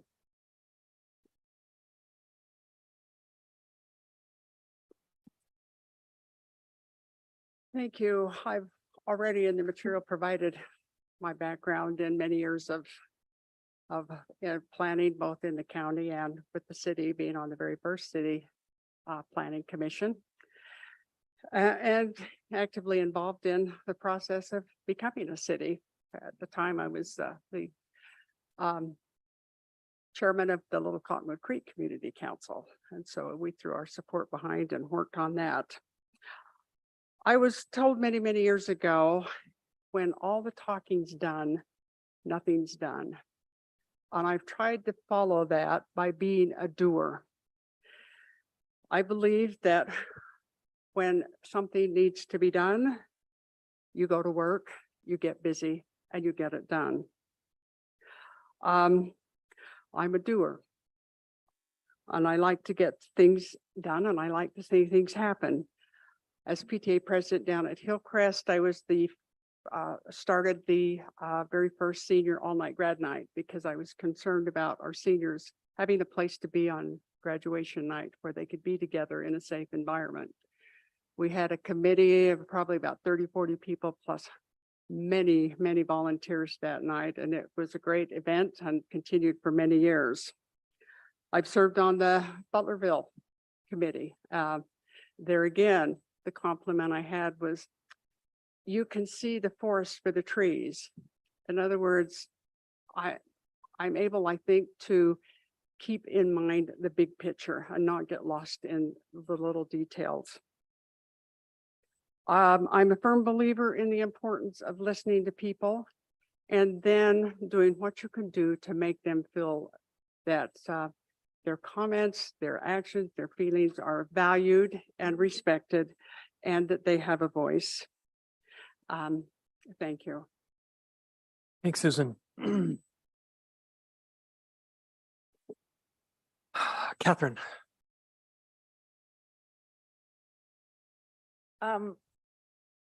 I think that if I were to be the one chosen, I would have a lot to learn about city policies and what is going on. And my way of doing that would be to listen and to talk to as many people as I could, not only the four of you and other people that work in the city, but also constituents, people in the district, and get myself up to speed.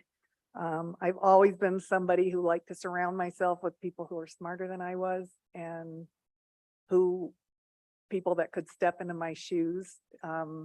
And that's not something I'm afraid of. I don't feel like if someone that's working for me or with me or whatever knows more than I do, then I'm going to revel in that person's accomplishments and do everything I can to encourage them. I think I have great follow through. If I start something, I'm going to finish it or make sure that it gets done. I'm also somebody will be very honest, and when I make a mistake, I'm going to say I made a mistake, or I'm going to admit my faults, or I'm going to say I don't know that. I try not to open my mouth when I don't know what I'm talking about. I try to think about things. I'm somebody that I think am better I'm better at sleeping on a decision and thinking about it and getting all the input and not just making decisions off the top of my head. I know there are people who are very decisive and can do that effectively. I think I'm somebody that likes to really think about it and weigh all sides out.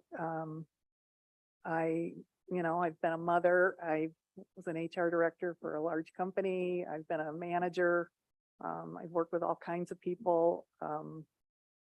I was the one that was always directed to take care of the angriest customers we had, which I always looked at as a big challenge. I actually enjoyed those conversations.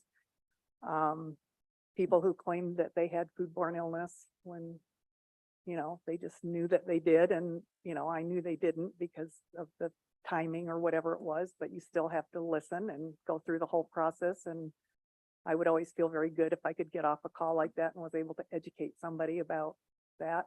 I'm not afraid of confrontation at all. I like to find out why people think differently than I do. Sometimes it makes me think differently about the way I think. I think I'm good at consensus building. One of the things that I did when I was an HR director is I would have what I called town meetings, where I would call the servers together or bus or whoever wanted to come to those meetings and just listen to, because they're the ones that knew what was going on in the restaurant, not, you know, more than I did. So anyway. And then I just wanted to say one thing with my 50 seconds from last time. I'm a dog owner and I have a beagle, and there are no such thing as bad dogs. There are bad dog owners. And I think that back to your question about leadership and how you talk to other people, if things aren't happening the way you want them to, it's probably because of what you were doing, not what they were doing. And so anyway, I just wanted to say that. Thank you. Thanks, Catherine. Jesse.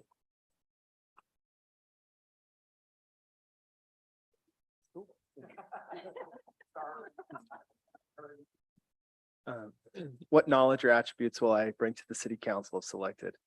I'll be the first to recognize that there are several candidates in this room that have more life experience than me, that have more knowledge of the different committees or boards or delegations that one might encounter in the city council responsibilities. I'm okay admitting, you know, like Catherine said, you know, whether or not the smartest person in the world, or excuse me, smartest person in the room. But what I do bring is an eagerness to learn. I am extremely passionate about public service, and I teach my students about civic engagement and the importance of getting involved. And I feel like I need to lead by example if there's an opportunity to serve and give back to a community or to a city that I love so much. I want to serve and ensure the same quality of life that I've experienced and the benefits of living in Conwood Heights. I want to ensure that for my family, for years to come, and for my community. Eagerness to learn, passionate about public service, and I would just add hardworking and determined. I think that while I may not know a lot about mosquito abatement or different districts, or I mean different responsibilities in the city council, any situation or opportunity that's presented, if I were to be appointed, I would take a significant amount of time to research and determine to learn as much as I can to make the best informed decisions for this city. And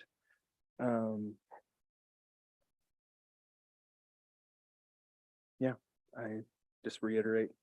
Yeah, that's it. Thank you. Thanks, Jesse. Okay, Michael. Right. It's good to get this over with. Yeah.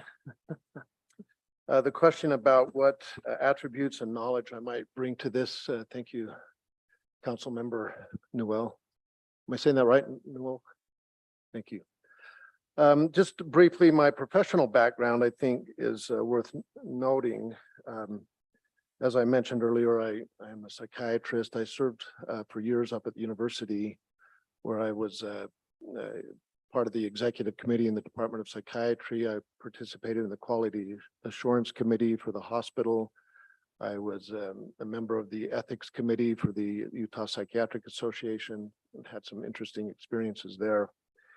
I was the inpatient medical director and had some really interesting experiences with some really interesting people in that setting, as you might imagine.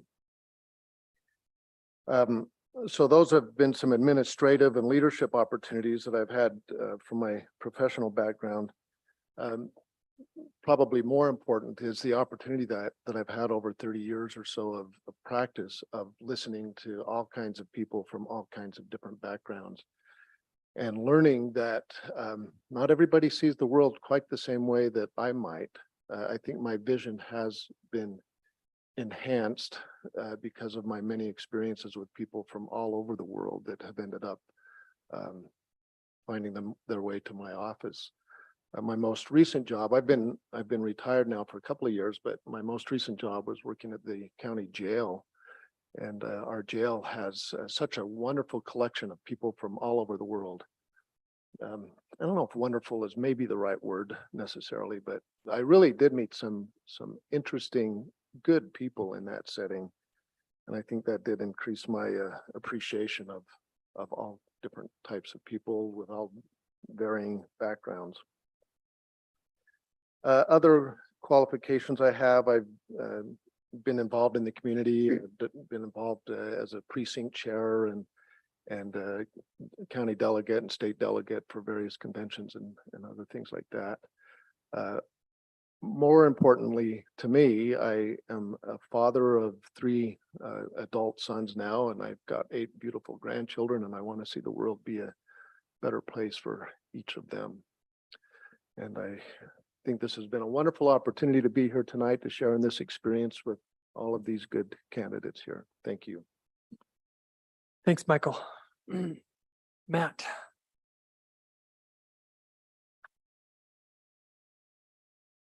You know, I remember growing up, I'm a massive fan of Pioneer Day.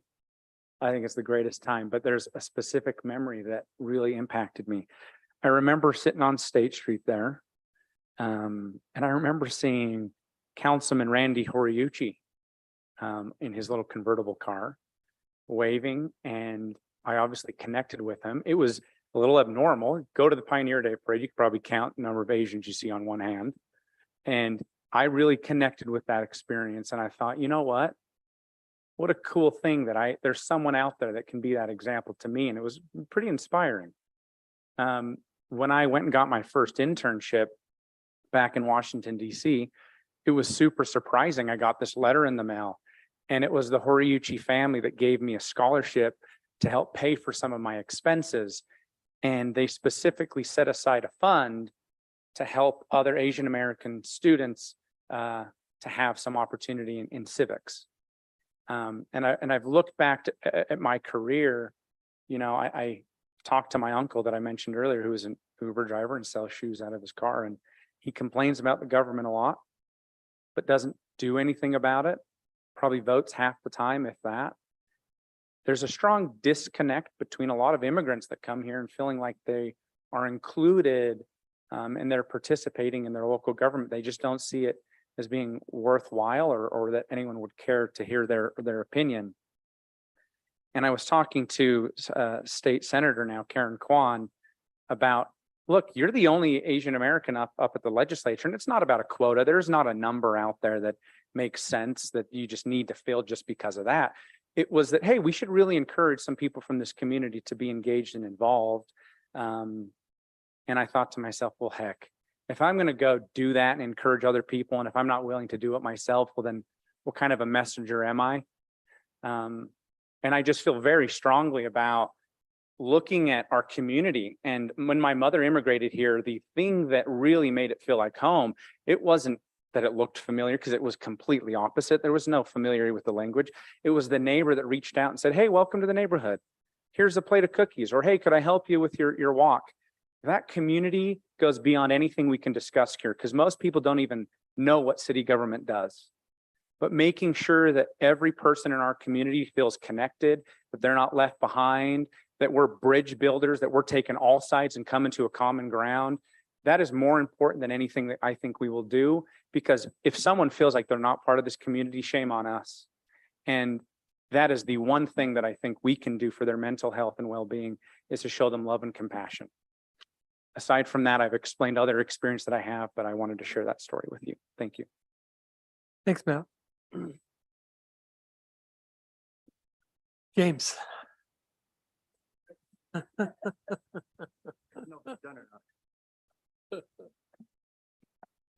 Thanks, Councilmember Newell, for the question. It's a good one. I thought going first was terrible, but going latter is even worse, because you rethink what you want to say too many times. What I will start off with, when I was an undergraduate up at the University of Utah, I had the most incredible professor, Dan Jones, taught U.S. National Government.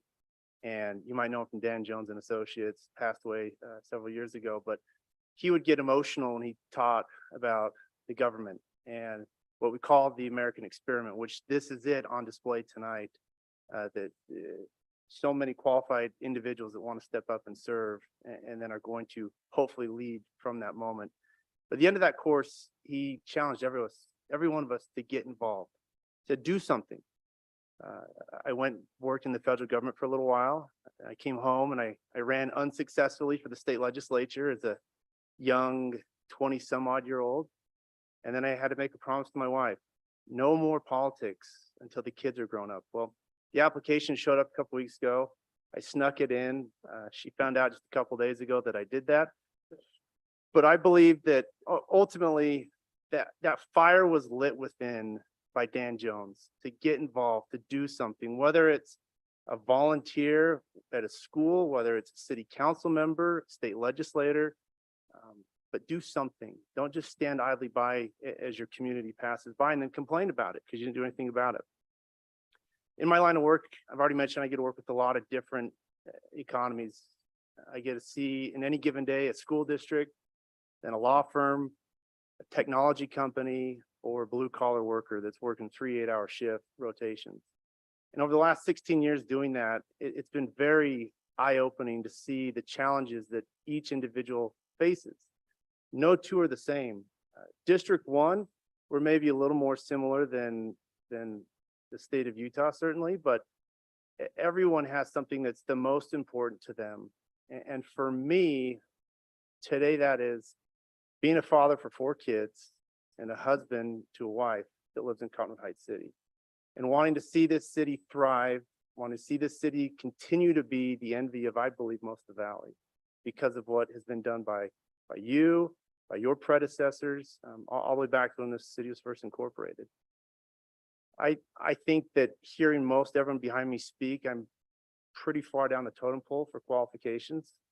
I'll bring energy, I'll bring a listening ear, integrity, and at the end of the day, just willing to serve the constituents here in Cottonwood Heights so that when my kids continue through grade school and into high school across the street, that this will be the city that I want my family to grow up in.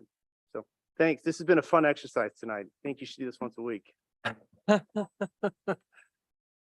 Thanks, James. Ira.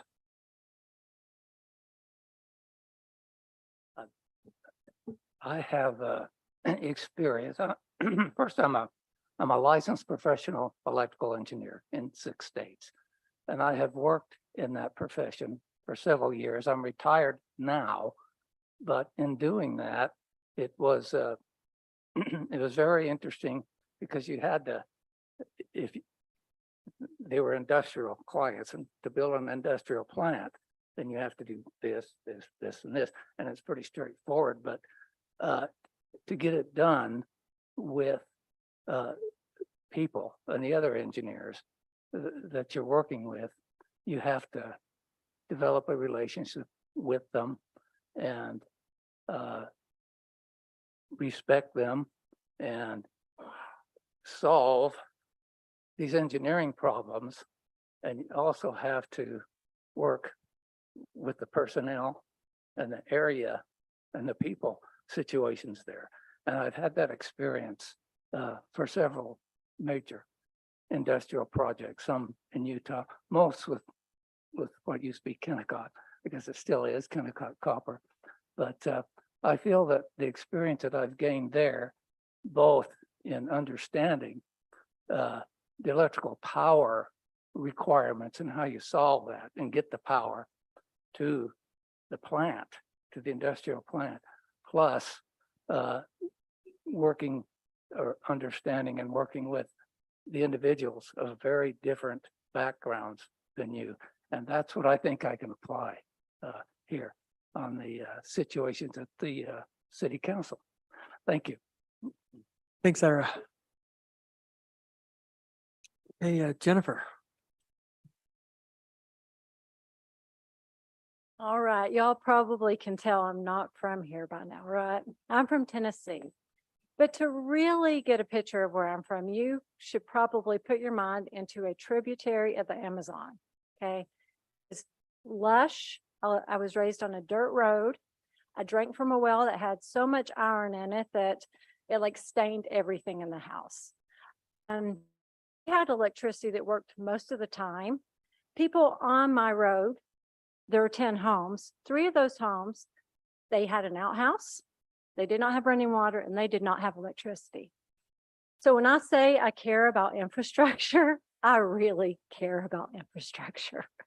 And probably, though it's not the sexiest thing to talk about, it is so meaningful to a society to enrich and really empower residents. And it's something that we probably all take for granted here in this culture, in this society. But that is a strength I think I bring, is my deep concern for keeping infrastructure in the city running well.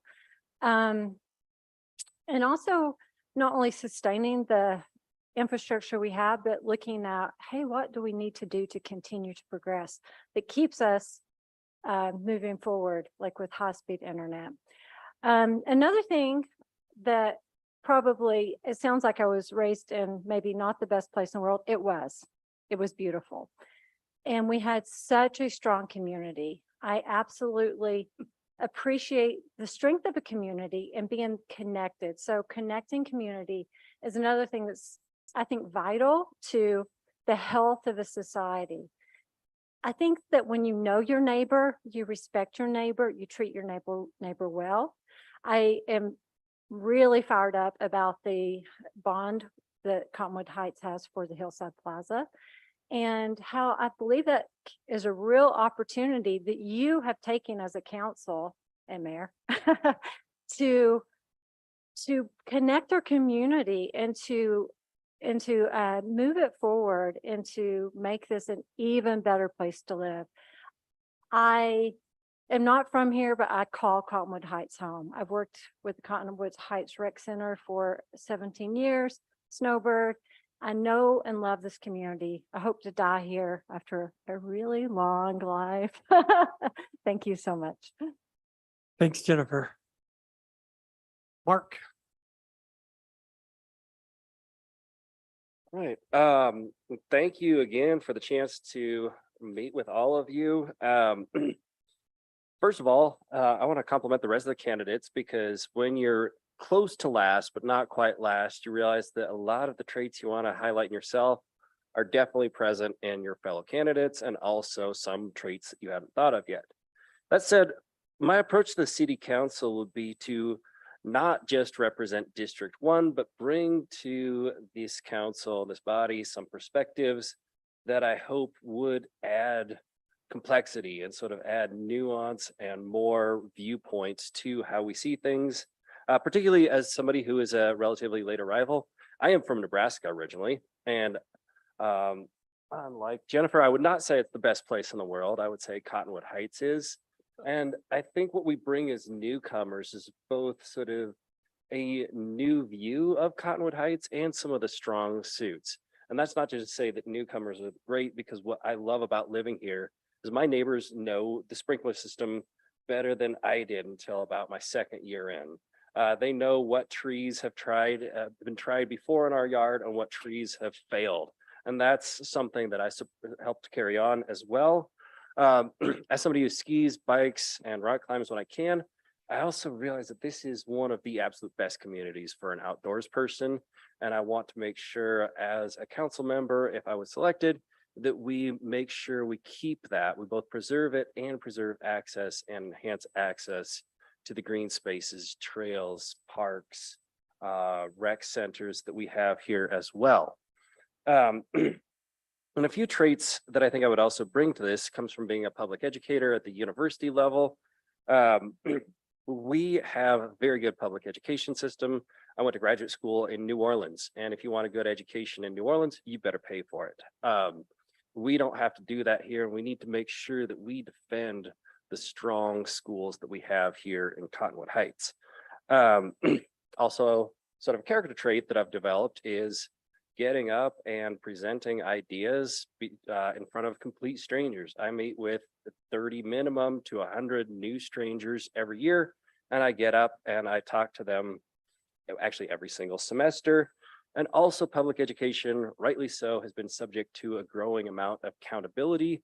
And I think I would bring that as well. Every single year, the amount of justify your existence paperwork goes up exponentially, it feels like. And I believe that that's something that would serve well in city government as well. Thank you. Thanks, Mark. Mackenzie.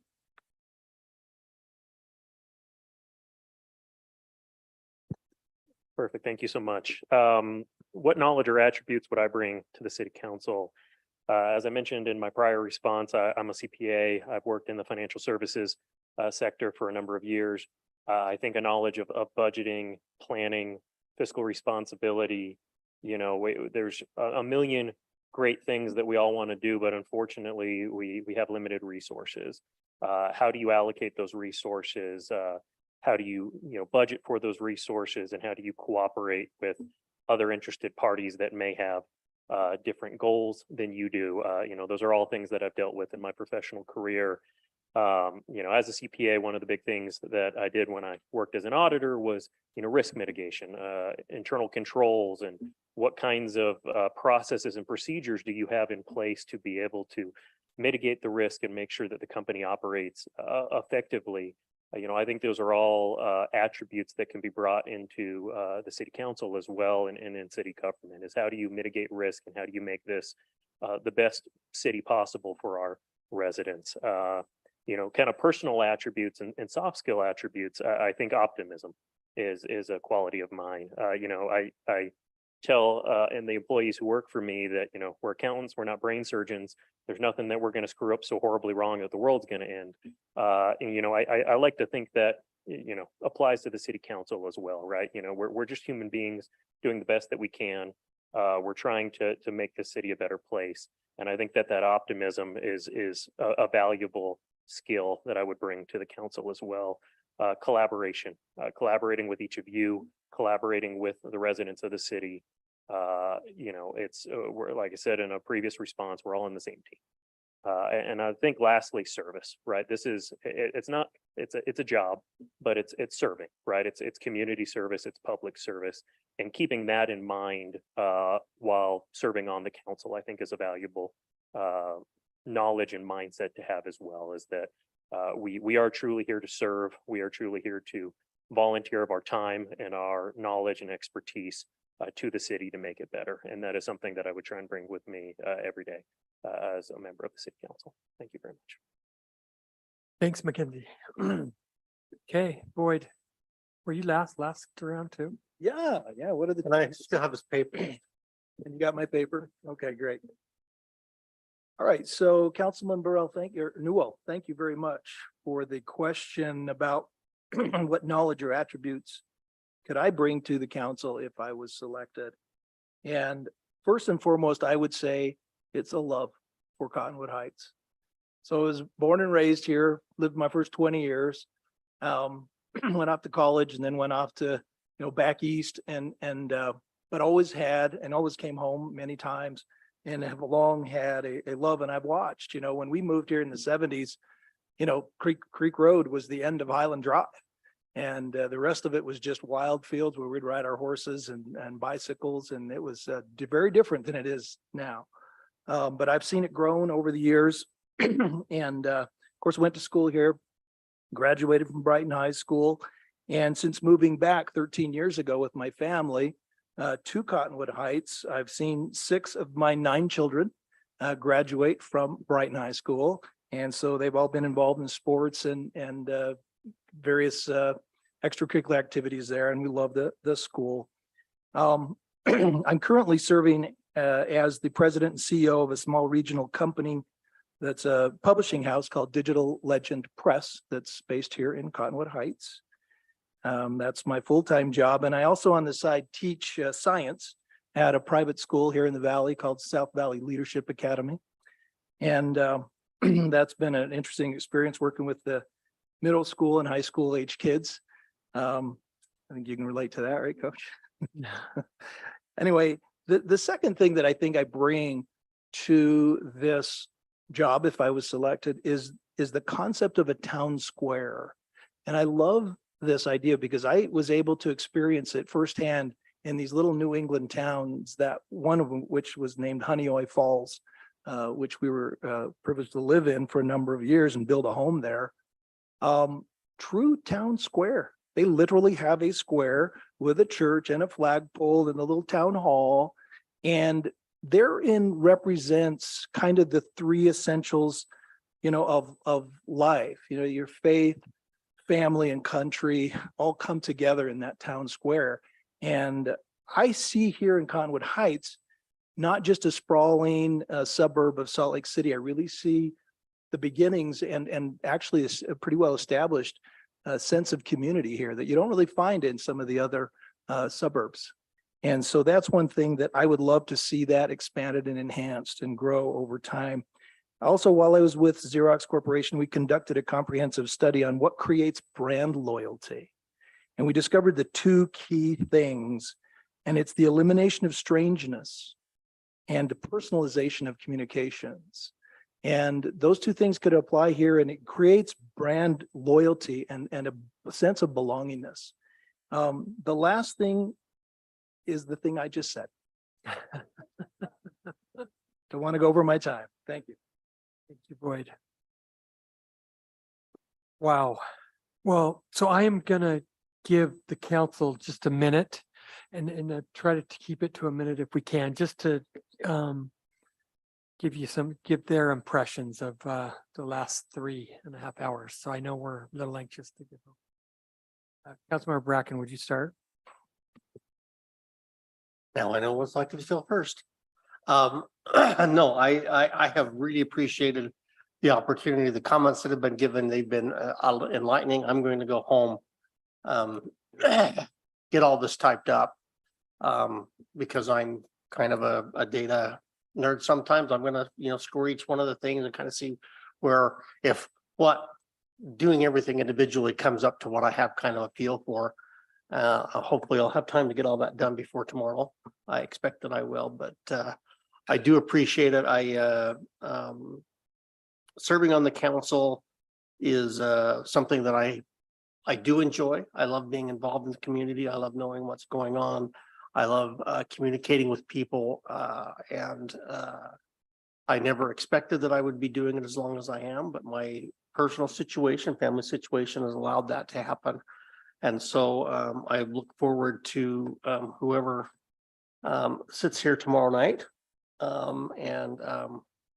Just so that you're all aware, you're now in a pool of potential District 1 residents for other committees and things in the city because Tim has your names. Thank you, Councilmember Newell. I want to again thank everyone for being here this evening. This opportunity to serve for me is an opportunity to show my passion for my community. I've been in Conwood Heights for 32 plus years. My kids, of course, went to high school here, elementary school, and everything. And now I even have a grandchild. You get a chance.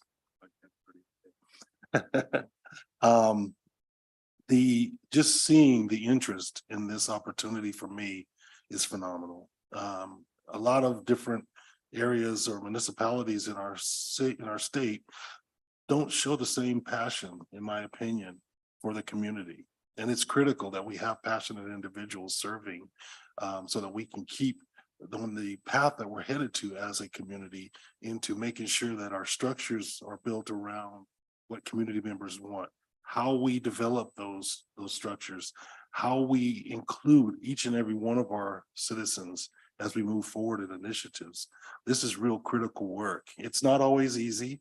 But it's also really enjoyable to know that we're getting so well connected to those of us that are all around us. It's not just the council members and the mayor and our city manager, but it's you. And to see you here this evening for me is really energizing. And I really appreciate that. And I'm gonna leave it.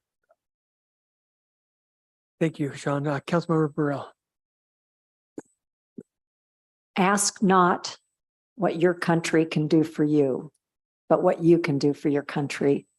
I think each one of you have exemplified that service mentality. It's been a privilege to spend this last few hours hearing and listening and just really taking in what a wonderful panorama of people you are. I don't know what else to say. I am just really honored to get to touch in, and hopefully we all continue in community together in our varying capacities. And I look forward to that. And it's going to be a hard selection process. I like it goes without saying. So thank you for your willingness to step forward, and I look forward to continuing our community together. Thank you, Councilmember Burrell. So this past week, I had the opportunity to to go to Butler Middle School, and the sixth graders were learning about civics and community and public service and city government and federal government, state government. And so I went over with one of our officers, and I basically taught 4 different periods. And by the way, educators deserve more than they get. That was about some of the hardest 4 hours I've ever experienced. But I actually got to meet Sean's granddaughter. But you know, one of the things that I tried to impress upon them, city government, you've heard this term before, but it's really where the rubber hits the road. And why this is important is we're trying to make decisions as a council that are going to affect everybody's lives. The roads you're driving on, the building that can be built across the street, things that matter in our lives. And so to see your willingness to come and serve, you know, there was a couple of times tonight where I got really emotional, and Doug would be proud for every person here, any person here to take his place. I tried to think how I could not sound patronizing, but thank you. Our decision is literally almost impossible. We'll try to do our best, and just thank you. So we'll plan on seeing you tomorrow, or anyway.